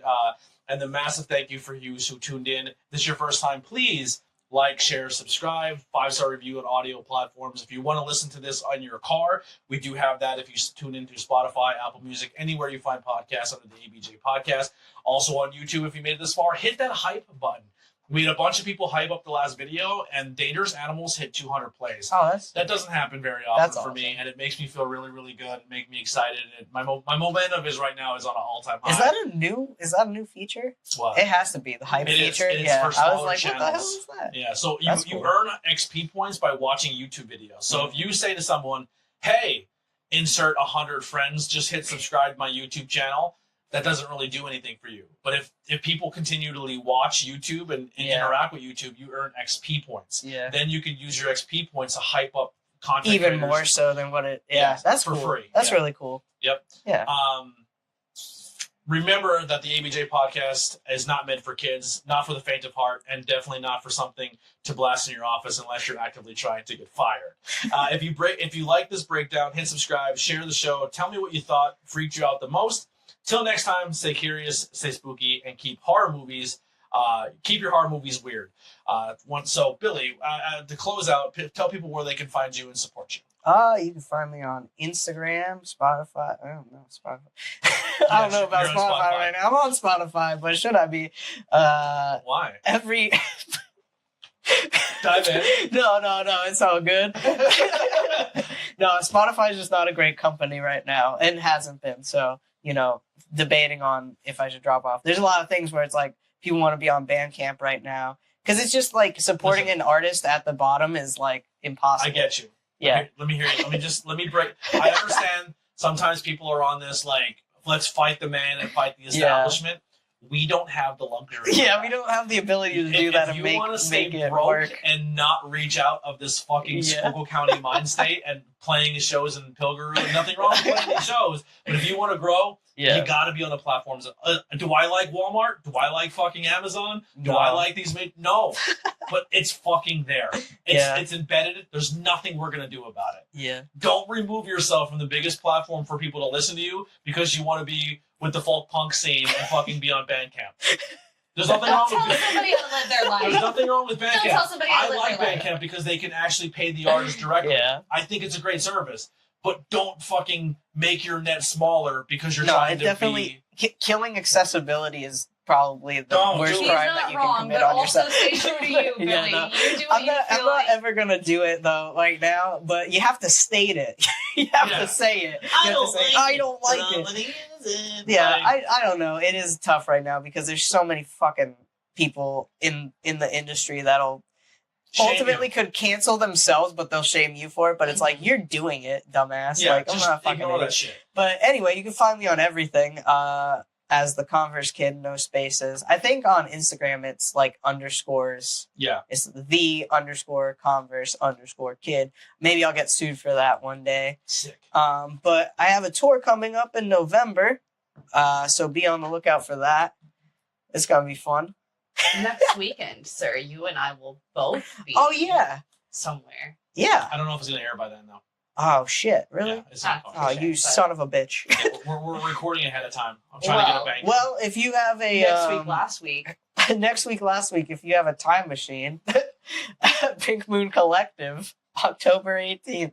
I didn't book anything for this month. I don't have a lot to fucking go off of because I was like, I got booked. Oh, son of a bitch. Yeah, I'm double booked and he's also booked. I just got booked for a wrestling job. Oh shit! Yeah. Who are you with over that? New Era Pro Wrestling wants me to come in and do ring announcing. Oh, that's rad. Yeah. I feel like I've heard of them. I used to work with them, and then we kind of went our own way. You worked with them up in Scranton. They were the ones who sponsored the vape people sponsored them for a while. Oh shit! Yeah. Okay, at the Union Vapor thing. Yeah, they're a good company. I have no beef or anything, but nice. we kind of went our own ways, and they asked me to come in and help them with some ring announcing. So why not? That's sweet. Yeah. Hell yeah. What do you want to plug? I will also be at the Pink Moon Collective last week. Yeah. That last and week. the following week, I will not be anywhere. But yeah, I'm doing the crafting thing. I'm making potion pads and which are really rad. I never thought of that as to be a thing. I like these because like you can fold them up and take them with you. Like if you're it could be anything. Yeah, I like it a lot. You can wash them. Yeah, they're washable. Sweet. And insulated, so they actually don't leave a ring. Like, cause I like my yarn ones. I like the crocheted look of coasters. Like, I don't actually have one sitting here behind me. I hate me. Anyway, but the tiny holes with the little holes in it. When you have condensation, it'll still seep through, and like obviously the yarn will soak up some of that, but some of it won't. Yeah. And like so, the crochet ones are good for like warm stuff still. But as far as like if you have something with condensation, it has that little bit of padding in it, so it like soaks it up and absorbs it. And then it's is the condensation the problem, or just the bottom of the glass leaving an imprint? I never understood that. Both. It's the condensation. The condensation is coming from the outside, and then it sticks. Like it goes, it drips down to the bottom, and then it sits under the ring, and it holds. Like it wouldn't leave an indent if there was no condensation. Right. Basically. So the coaster is stopping the water the from surface from touching the surface. Right. Yeah. But the water itself getting on the table is not a huge deal. No, that is the deal. It does stop the water too. Yeah, the problem is the water touching the table is soaking into the wood or whatever it is that's. Yeah, so even if it wasn't, but you're preventing the ring from the can or glass on the thing, not so much the water spillage. Both. You're doing both. Who cares if it's a ring? I care about the ring. The ring is. Okay, so hold up. Pause. Tony has his... No, stop. You asked the question. After the credits, I just punched myself in the mic. We will debate the ring after the music by the ConverseKid. Here's the problem. We're going to have some bonus content for you guys before the cameras rolled, and then we're going to do a little bonus thing for you guys after. With the coaster. Yeah. We'll start back this code for a bit, I promise. Here's music by the ConverseKid. We'll see you later.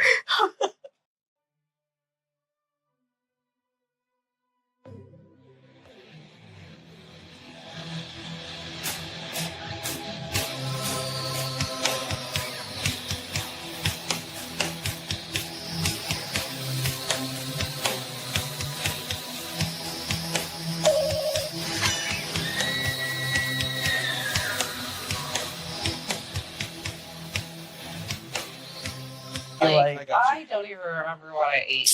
Literally, the doctor was asking me this morning, when's the last time you ate or drank something? And I was like, oh, I didn't eat dinner last night. Oh, fuck, what is last time I ate? And then at the very, very end, so this is what I'm going to do too. So remember the old school pop culture, like the old school not cool in high school, where it's like, hey, what else have you been into or watching or like stuff like that? I still want to do that. Yeah. So once we stop the episode, like, hey, this is it. That's the end of the topic. Mm-hmm. The music hits. Your music. Hits, and then it's we kind of almost like a mini episode where it's like 15-20 minutes of just like, hey, this is what I've been into, this is some music I'm listening to, stuff like that. Right. And then any albums come in, like if you just want to come for album reviews as well, it's in. Like, so I know she wants. I told her I'll do some Sleep Token stuff with her because she wants to cover Sleep Token. Yeah.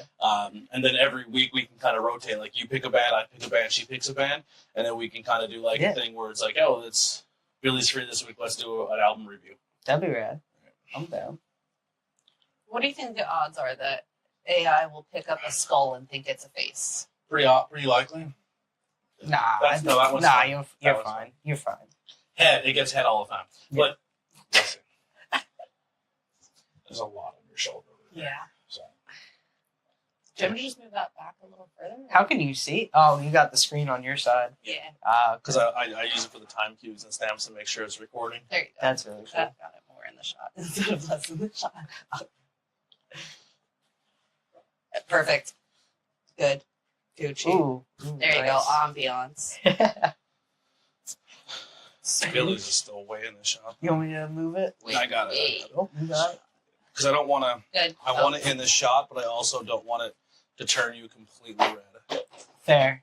So like just hitting the backlight, like a back shot. The back shot. They're good. It's just face tracking. Yeah, So it'll be. I think it'll be fun. Hi Ziggy, welcome to the upstairs that you never come up to. Hey. Cute. Make a pull a tighter shot on Billy. How does my hair look from that angle? Good. I feel fantastic.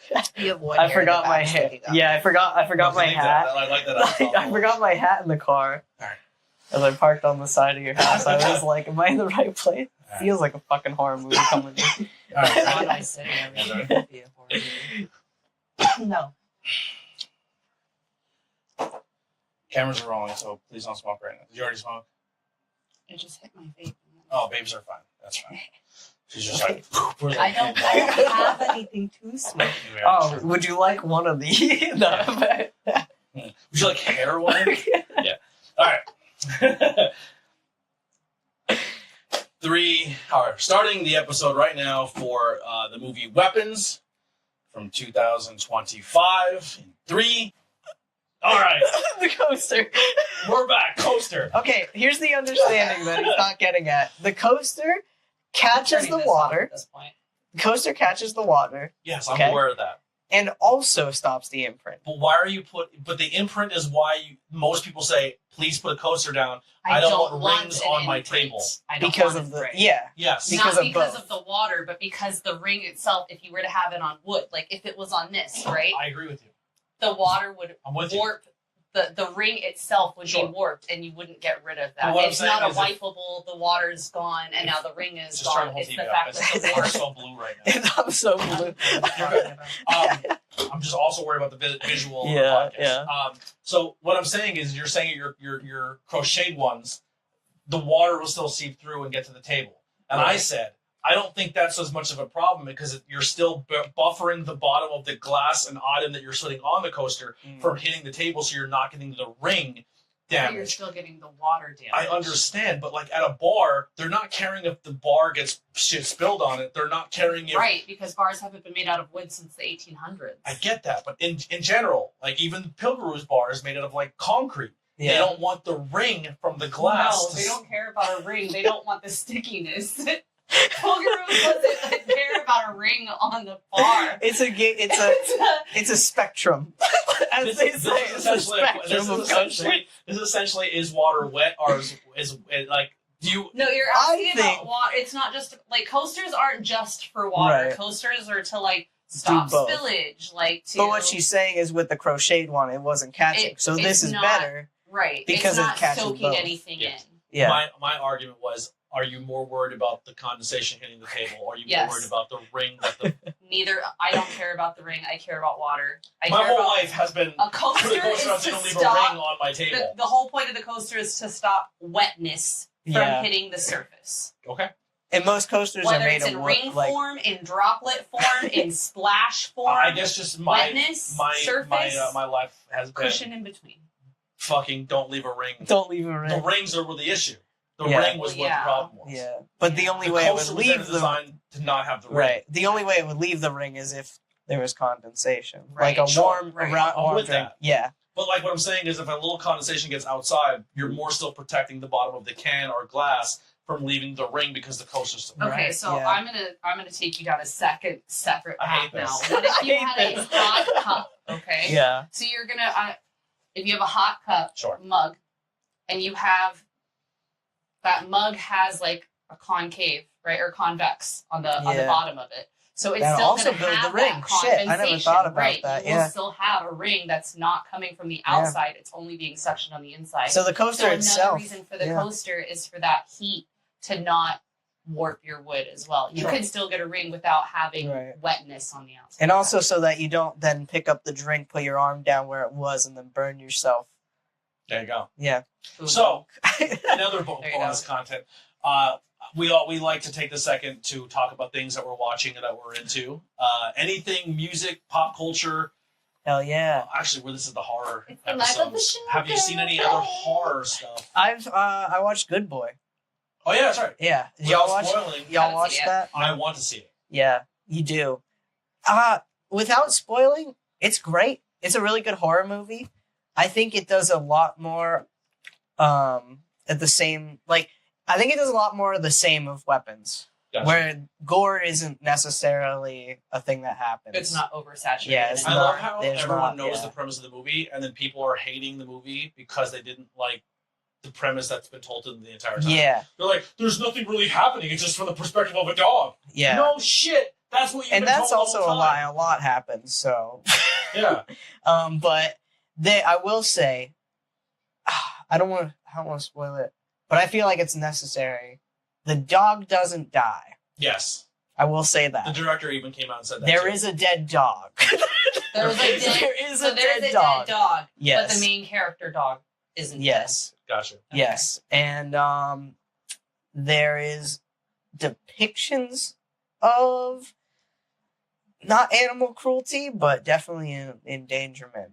Gotcha. So if that's something, I think those are fair warnings. I think that's fair. Yeah, no. Is that like animal violence? I am trying to more maybe put not warnings. cruelty, like we're not killing the dog, but is there like animal abuse? Kind of, yeah, kind It's of. hinted Yeah, we'll at, just, yeah. yeah. It's hinted at, but not visualized. And it's a really good telling. I mean, it made me like after the movie, I was like, shit, I need to be more kind to my cats. Like I don't know, Speaking not like. of- And the thing is, like, I don't even do like. I guess I just don't do anything with my cats. I'm like, I need to do more stuff with my cats. Like, you know what I mean? It's This just movie like, gives me like Courage the Cowardly Vibe dogs. Where, Courage the Cowardly Dog Vibe.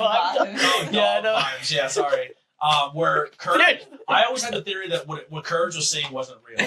Right. Courage was seeing things that only dogs can see and humans can't. And Right. his owners was like, "Would you chill the fuck out? Right. Like you know, the dog's barking like going crazy. Well, we don't know what the dog's receiving. I Like the dog's yeah. like, it's all the world thinking. What the fuck?" And you're just like, "I'm trying to watch TV. Shut the fuck up." You know For what I mean? sure. And I also think, in the same way as I'm Like like, this right now. There- My cat is pissing me off. but in his way, he's like, I gotta save you from this. Like, Yeah. there's an eyeball here. Yeah. It's like, does anyone see this fucking thing? It's But- literally, I think you should leave sketch right here. Yeah. The cat's like, I thought it was a fucking volcano going off. Holy shit. I'm sorry. No, you're good. I'm just saying, like, I definitely feel like what Good Boy does, and here's the thing too, it was not written to be a theatrical release. It was written as for a film festival. So even taking that into mind, like, fuck, this is a good movie. And the fact that someone backed it enough to get it to play in theaters, you know, not long after, it was pretty long after, I actually. love the that film more theater was, independent long. film directors Yeah. and stuff are getting shots. Yeah. Yeah. But I do think that keeping that in mind and realizing, oh, this is a low budget kind of film, it makes it that much more impressive, the shots that they pull off. And I'm pretty sure a majority of it's like practical. There's some like CGI stuff, but like I've just been on the go with like anything practical lately. I don't know if it has to do with the ties towards the like Guar family section or whatever, but it definitely is like, I'm more so, excuse me, fucking A, what the hell? I am more so inclined to watch a film that's all practical based effects with like just a hint of CG that like, you know, like maybe like a blur or something. Yeah, absolutely. I think practical effects are for. I like practical makeup. I like practical stuff like that. Like I like art. where it's just like, oh, cool, you can make the monster in CGI, Right. or we could put prosthetics on. It's still, the thing is though, like, I guess for me with CGI is like, it is very I impressive. appreciate both, if that makes sense. Yeah, well, because it's still time consuming. It's not Sure. like you just Yeah. fucking. There's a difference between AI and CGI, and that's like a whole fucking conversation that people have to have. But AI is in Everything. AI isn't just ChatGPT. Yeah, AI is in everything. that's AI, what the battle's supposed to be against, but people like don't realize that. Like, there's the you're fighting ChatGPT Yeah. when AI is on the phone that you're making the post on the platform you're That making the you're- yeah. post on the fucking server. You're Yeah. like you are complaining about GPT on a device and a platform that is that run is by AI. 1000% run by AI Yeah. on an algorithm that is built into the there's so many layers that And AI. if you'd like to call someone, you can sit on a what is it called, teleprompt? Yeah. Like, which is also I AI. understand that there is cultural and there's environmental effects that are happening Mhm. because we're building these things for AI. Well, that's the problem, right? It's the abundance. sure, of it. but like That's the this is issue. where, yes, maybe we are having a problem where it's killing water supplies and power supplies and this and that. But now, as a country, we need to figure out ways to then ramp up the water, ramp up everything out. We need to make it so small towns like this, whose internet is not, and water supply and everything sucks because we're still on fucking pipes and things that are from the 1800s and you know what I mean? Yeah. And fucking New York City has upgraded in their infrastructure. We need to then build our infrastructure up to match what's then coming to make us more technology sound. It's not, let's get rid of the technology. It's it's utilize the tool that you're given, not fucking destroy the tool that is there. Like, there's no need to fucking do your scream in my background. Like, that's just not necessary. You could go to Photoshop for 2 seconds or like a picture app and fucking do it. Yeah. Like, it's just like, it's those small things are the things that a lot of people are bothered by. But instead of stating that, they're just like, abolish AI. And it's like, you don't know what the fuck you're talking about. The problem is, too, is like the podcasts. Podcasts can go away tomorrow because AI, you can literally tell AI to make you a podcast that you can listen to based on something. Sure. And there's no Tell me a story. Yeah, exactly. You can literally say, AI, I need a thumbnail and artwork for this, and you're killing local artists. Music. Hey, AI, make me I want to hear this song sang by this song and this theme and it makes band, it, and you don't have a fucking... I think the tough thing, too, is a lot of people will make that argument, the artist thing, right? Mm-hmm. A lot of people make that argument. They won't even pay an artist, and they won't even do it themselves. So it's like, it's a struggle, right? Because it's like, I'm not good with my fucking hands and shit like that. But if I think in theory, like, if I could draw something and then be like, hey, can you, like, just refine the edges? Not, like, make a whole new picture. What the fuck is the problem with that? Yeah. You know? Or, like, can you show me how to do that? Utilize it as a tool, not as a fucking... Exactly, as your crutch. Yeah. There's a lot of content creators who are taking a lot of their work and making AI do a lot of it, and they're just sitting back doing nothing. And then it's one of those things where, like, remember in, like, middle school when they're like, can you cite your work? And then, like, everyone's going to go back and cite their fucking script, and it's going to be the same shit. Yeah. It's going to be like, Tommy did this, and then Cindy did the same fucking thing. Yeah. Like, But the realistic thing is if you tell a class full of kids to fucking give you a report on fucking, I almost said Adolf Hitler. I mean, that's a great, more kids should learn about him so they fucking see his blueprint is being used right now. But, like, if any historical person, I need 3 of us to do the same report on this. Well, the only thing that's going to make that report different is your human brain's version of what you took from that research. Yeah. What they did historically isn't going to change. Right. It's how you word it, how your phrasing. Yeah, phrasing is. So to pull the curtain back, the how I break things down in segments and everything, that's AI helped me write that. I'm not a good writer. I struggle with writing. And then when I try to write things down, I forget what I'm trying to do. And I'm using AI as a tool to help me structure say different words, structure my content. But then also, because I struggle as these things, if I want to take the next step in my career with reading off a teleprompter or doing voice acting work, I need to get better at reading out loud. Growing up, I used to fucking have anxiety being in class and like, Tony, read this chapter in front of the class. Mm-hmm. I'd rather fucking kill myself than fucking do that. Yeah. Now I'm doing it on my content. Like, I think I was good for a long time just fucking going off the cuff, but then I feel like we would lose the structure of the topic of the episode, and then people would be like, I'm not watching this because I tuned in for this episode, and you're talking for 35 minutes about something wrestling. else. Yeah. And this is where the bonus content at the end is where I can throw that in. Now, am I using AI? Sure. But my thumbnails, everything I'm doing there, that's done by me. I couldn't tell. What do you mean? No, I'm not, I was doing a bit. I was like, are you serious? I thought that was everything else my content. Now, editing. I'm not a strong editor. I'm still learning. And I was using a program called CapCut. CapCut changed so drastically it doesn't run on my computer anymore. Right. So I went to Adobe.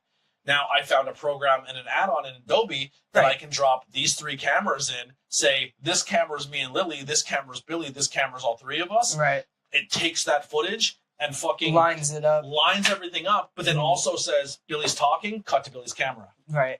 And that's utilizing it in a way that actually fucking is helpful and not just like stupid. You know what I mean? You're not wasting hours editing a podcast because I have a 40-hour-a-week job to do. Mm-hmm. I have a relationship to maintain. I'm someone who didn't maintain a relationship and friendships and everything because I sat at a table and did everything. Like, so yes, am I using AI to help with my editing? Sure. But I'm also now using that time that I'm not putting into all that to fucking be with humans and be with my partner and enjoy stuff and like, so in that aspect, it's like, sure, am I ruining the environment by using but it's AI? not like, here's the thing you're though, not it's like, sitting there going, hey, can you I need a podcast about weapons. Yeah.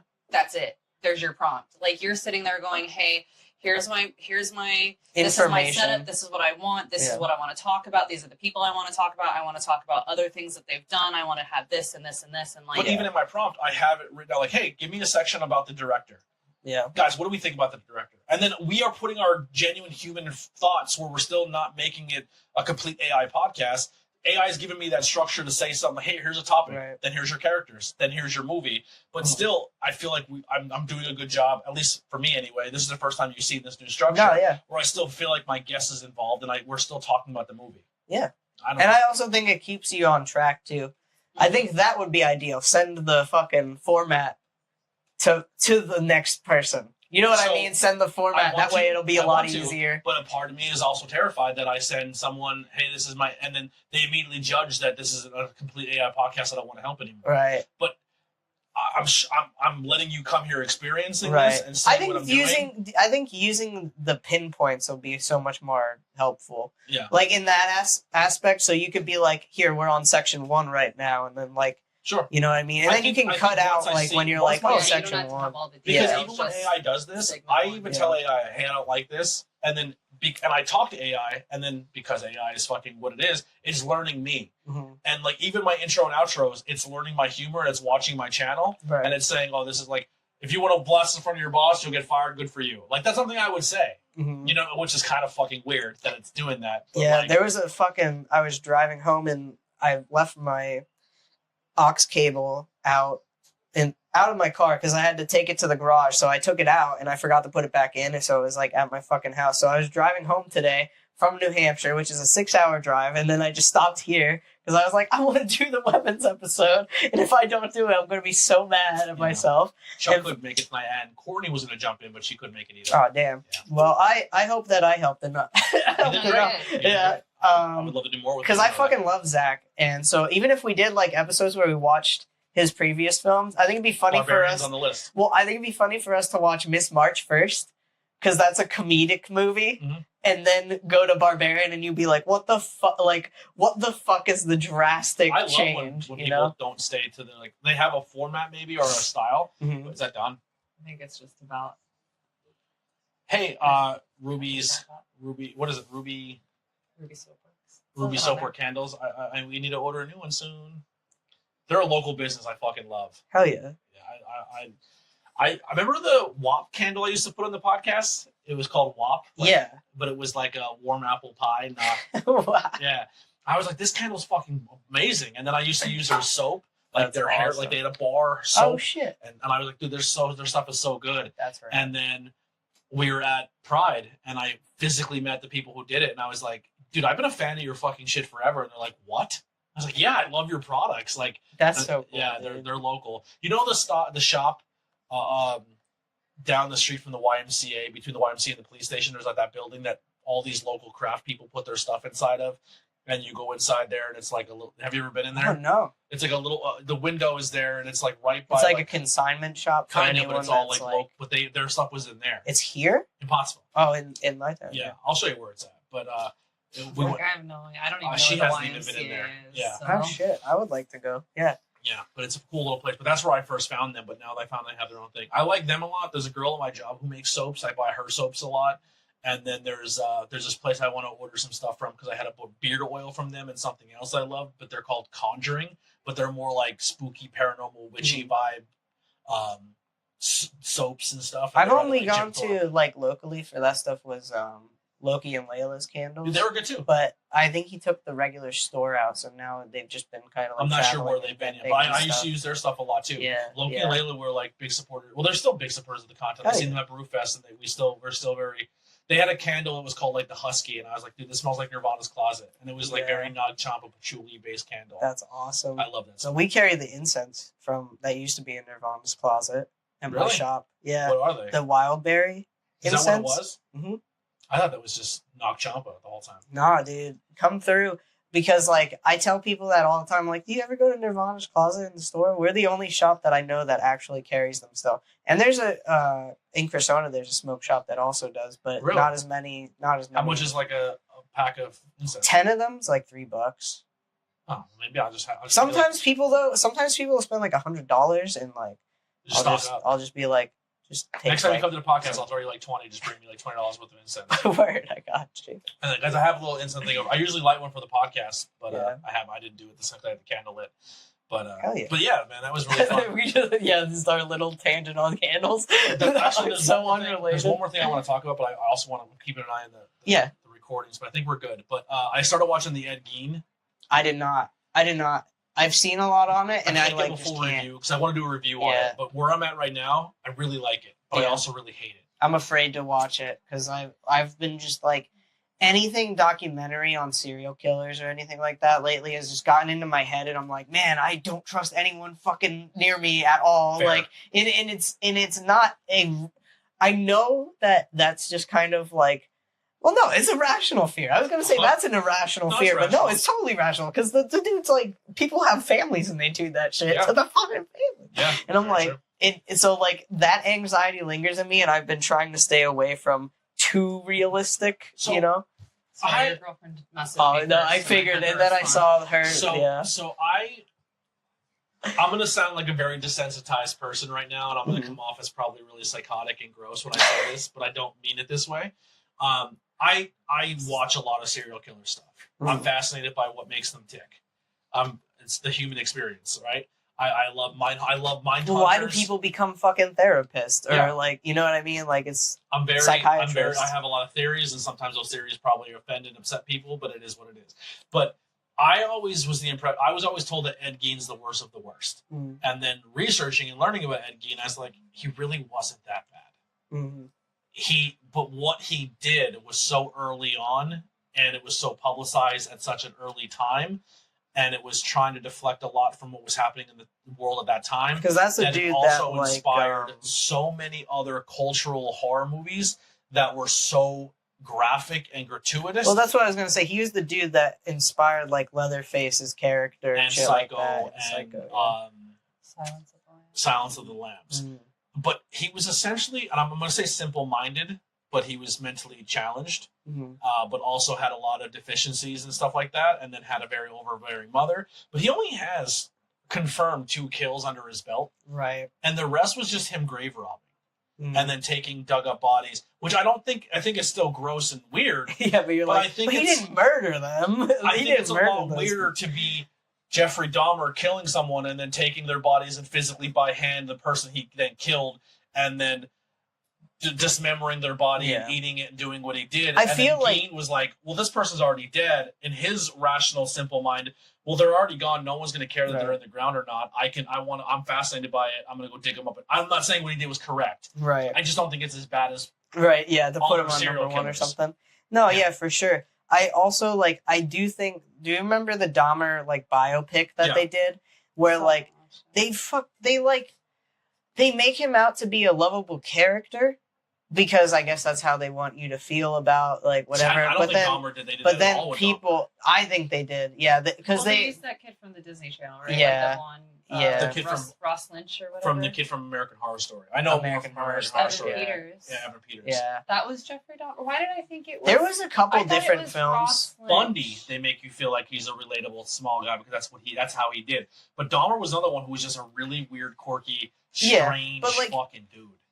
Without spoiling it, because it's a good watch, but like I just really think that or at least the people that watched it. That's the problem. The people that watch watch serial killer stuff. There's 2 movies. Yeah, so My Friend Dahmer, I guess, was a movie, and that's the one that the Disney Channel. My Friend Dahmer was a documentary based off someone who was legit. It's a movie, not a documentary. Yeah, My Friend Dahmer is based off of. It's based off the book of a guy who actually was friends with Jeffrey Dahmer growing up. Is it the one? Right, but that's the one. I think that's the one that I'm probably talking about. He was romanticized. Oh, really? Yeah, because like the Netflix one was not. Right. Yeah. This isn't the Netflix. This is not. I'm not talking about an actual This isn't like documentary. Monsters, No. like, No, the series. Netflix takes so Netflix has the series of like the tapes of when investigators go in there and then they do like the tapes, but then they take the tapes and then make it like they hire a big name actor and then they play them and then fucking make it a movie. Which was the Evan Peters version. Okay. So like so my friend Dahmer was fucking the movie, not that the was series. that was the movie that came out as like 2016, 2017. 2017, yeah. People like romanticized the shit out of him after that. Like people were like, "Oh, I would have let him fucking I would have let him eat me." Yeah, like shit like that. Yeah. Yes. Yeah. Because of this movie. This is the one Yeah. I was telling you had the Because Disney Channel the way that they did it was but they like made him so charming and so lovable. it doesn't and so, matter to like spoil it no, because it's so old, but like in the beginning, it's just like For the record, I haven't watched it. you'll like it. You'll like it. I'll just tell you this. In the beginning, he just finds roadkill. And you're like, oh, what? Whatever. He's just fascinated by bones. Mm-hmm. And then it escalates. And then it turns into, like, the relationships that he's had. And he was also gay and sexual. You think, well, no, that's what it is. They think that he was gay, but they never insinuate. Like, it's never been, like, proven. It was. I don't know. He's 100% gay. But I think that's why, though. I think that they're like, oh, well, not cater, but like they definitely play on the gay thing and they try to make it seem like, oh, but he could have been a better person if he just got like this is where it gets tough when you talk about serial killers, especially the key ones, the Mount Rushmore ones, if you want to say. I don't like when people say my favorite serial killer because you're romanticizing someone who hurt people. Yeah. But a lot of them, especially the ones that were pushed to the main media, there was an anti-gay movement happening, and then they were blaming the fact that they were gay, that they were serial killers. Right. Which I don't necessarily agree, but I also think when you sexually repress people and you don't let people be who they are and you make it so stigmatized and like if you're gay, you're evil, I think that's when people who were gay were kind of like act out or whatever. If I'm evil, let me show you how evil I can. 100%. Dahmer was taught that he was this evil monster scumbag because he was gay. Mm-hmm. Instead of being accepted and being like, hey, you're like, that's where I think it's from a different perspective where I'm like, hey, maybe this guy could have been fixed if society was treated people of that differently. It's like you're gonna be Dahmer or you're gonna be Freddie Mercury, and you don't know what don't know the coin flip. Yeah, it's just an But he was still super calculated and he hurt people and he did horrible fucking things. Right, and it's such an unfair like examination, right? Because like because there's such a like what's the term, like faith in like America type feel that like anyone who isn't 100% straight or wasn't like Catholic or Christian, you know what I mean? But those murderers don't get sought after. They're like, you know what I mean? Or like if there was a school shooting or something. Thousands of serial killers that we don't even know about that don't get politicized because there was an agenda with a lot of these guys. There wasn't anything to push. Because they were gay, they were anti-church, they're devils, they're evil people, and we need to fucking showcase. It's an anti-gay movement. It's like almost like the Satanic Panic, but it's a gay panic movement. Where like, hey, let's bring, because here's the thing too. What they don't talk about is, or sometimes they do, is like Dahmer and Ted Bundy and a lot of other people had child victims. And those don't even get talked about at all. Right. You know what I mean? Like, they were just, regardless of what their sexuality was, they were predators. They were predators. And that's crazy. Like, that's just, it's insane. And then, like, speaking of predators, then you go into, like, the 2000s, To Catch a Predator, the fucking TV show that gets taken off the air because it's entrapment. It was to an extent. So no, I get it, but it's just kind of like if you're from one, it's either one extreme to the other. Yeah. So I can tell you how. So here's why a lot of these YouTubers are getting, these people are getting off, because listen, just from the world of wrestling, I know people who got off. Oh yeah, because the Roblox shit. Why did he get off? He didn't. He got 4 years. Well, 4 years. Come on, he's getting off. He got off because let's talk about that. Who's in the office. He's actually going to serve those 4 years. I didn't see how many years. I just saw that he's actually even going to serve the whole 4 years. It depends. He gets to pick what prison he goes to too. Apparently, is like a whole. He'll get a cushiony seat, but I think he'll serve a little bit. But I think higher people will get him out sooner, because You don't think he's gonna get? Anyway. He's gonna get Epstein. I don't want to go political. No, sorry. I think there's going to be people who are in higher cabinets who were probably in attendance and his buddies that are going to ask him out. Yeah. But what was I saying with the? Oh, the Predator, Catch the Predator. Yeah. So the Predator. There's a guy. I watch a lot of them on YouTube, and there's people who are really good, and there's some people who are good, but they're also shitty people, and it's a whole thing. But if you go into a chat, YouTube movement now, yeah. So if you go into a chat and I say, I'm attacking, I'm trying to get you to be the predator. Mm-hmm. If I make a chat and I message you first, that is 100% entrapment. Mm-hmm. I'm contacting you first, and I'm directing the conversation based on, because I know you're going to take the bait. So I'm pretty much entrapping you by telling you I'm underage by messaging you first. Right. By law, that's a trap. Even though you're still going along with it and doing everything that's illegal, I'm grabbing you and steering you in that direction. Mm. What happens is these people go on these chat. The way that the good people catch them is they go into these places with these profiles. They're saying that, hey, I'm 18 or I'm 27 or I'm 19. They message them and then say, hey, I'm actually insert underage person age here. Right. Are you okay with that? Are you okay with that? And then this person goes, sure am. And then you're fucked. Right. Right? Then, once again, in those conversations, you have to let them engage in the sexuality. You have to let them engage in inviting you over. You have to let them engage on the meetup. It's crazy how that was like a whole thing where they were like, oh, let's get him. But then half of the time it was just like, for the bad fucking things, it was literally just people with like bad people got off with no charges, no registry, no nothing, because the people who did the investigation did it wrong. Mm-hmm. And never they didn't do it by the book. Contact enforcement or anything like that. Yeah. Well, not even in contacting the enforcement, because there's still times when you don't have to contact the police and say, here's my evidence. And depending on some DAs are like, I don't want to deal with this because it's like kind of like being a good podcaster and shitty podcasters.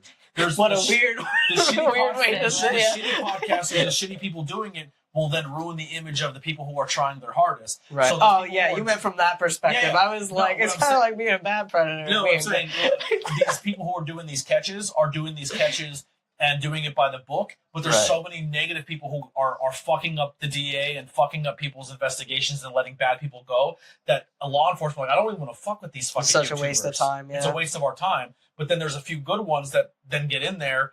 But you have to realize, are these people doing it, and this goes with all content, or anything in general, are these people generally doing it because they want to make a change? Or they want to just be famous? Yeah. Yeah. Because, like, you'll see the ones where they, like, go in and they beat up the dude. And I'm like, and I'm sitting there, I'm like, that person is so, like, obviously so in a different mental capacity. You know what I mean? 100%. They're not 100% there. I watched a video where there's those, now the ones he's talking about are these predator catchers who go and physically assault them. They beat the shit on video. Out of them. But then and I'm not giving a pass, but there are some people that they're going after and targeting that are clearly learning disability people who are clearly who probably don't think the same way as like, and they never show the sexual not giving a pass. I think if you have an adult living in your household who has learning deficiencies, they should be treated just as a child, and you should protect and monitor what they're doing on the internet. Right. Yeah. I think to a certain age, the internet should be treated like any other substance, any other adult thing. Like, if you give your child a phone and you give a person who's not mentally sufficient a phone, they can get caught up in really crazy shit really quickly and put themselves in a lot of trouble. Yeah. Children and people who are older but maybe have the mentality of children. We have conversations with our kids all the time. Hey, just because you have phones now and you're on the internet, you're on these apps, you need to be fucking careful. You can get caught up in some crazy shit really quickly. You need to educate people about the internet. It's not just a tool to be like, hey, get the fuck out of my face, here's your tablet. No, you're kicking on a tablet and the world can get opened up and they can get caught up in some really bad things if they're not without even intentionally doing so. 100%. Not just viruses. You have a younger brother. You know what I mean? It's scary too, because it's like, I know with him, he's literally just watching fucking TikTok and stuff like that. But some of those TikToks have some liminal shit. You're like, hey, what did I watch? Let's talk about it. You know why you watch that? And But what does Do you this understand the meaning of it? Exactly. Yeah. You have And conversations. so it's like it's really hard too to be the older brother because obviously my parents didn't see that within me. It wasn't the same. You know, I had a console or video game console or whatever when I was a kid. You know, but we grew up within it. Yeah. Right. So it's like we grew with it, and it's weird because my mom just didn't really have any interest in like computer stuff or anything like AI that. Yeah. making these videos as good as they are. Yeah. It's scary. It's really scary. I know it's a funny one, and I chuckle at it. But did you see the one where the guy takes a t-shirt can and just shoots the old lady directly in the chest? I couldn't tell. I couldn't tell that was fake. Really, like I mean, it was super scary. Yeah, that's super real looking. The only thing that set it off for me was after the third watch, I saw the fucking thing go through like his arm or something. You know what I mean? It's so fucking him just laughing and not having a care in the world, and then the other people around are freaking out, and he just stands there smiling. I was like, oh, that's AI. Mm-hmm. Unless he's a fucking psycho, you know what I mean? But it's scary, dude. Yeah. And that's what I was saying. I was on the car ride home.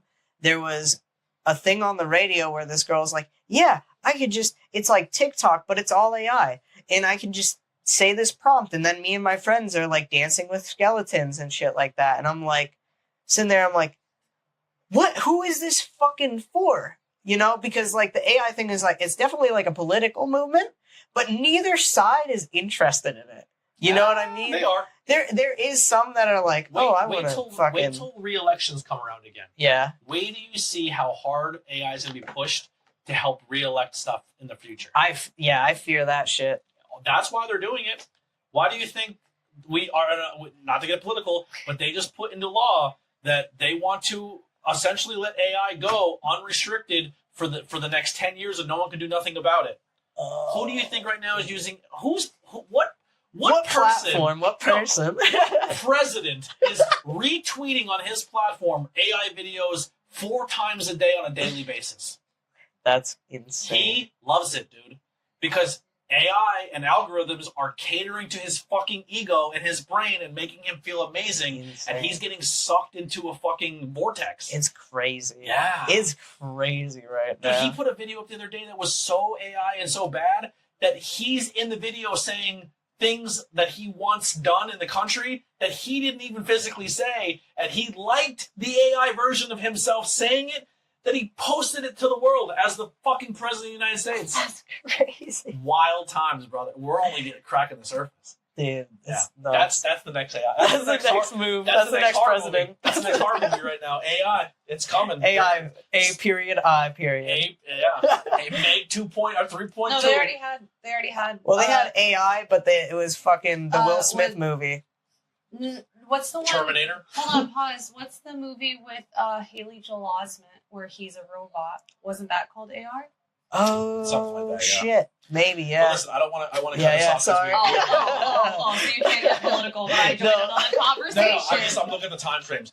Guys, thank you so much. I hope you enjoyed the bonus content. If you like this or any movies you want to see, I'm going to end this right before our cats literally get into a fist fight.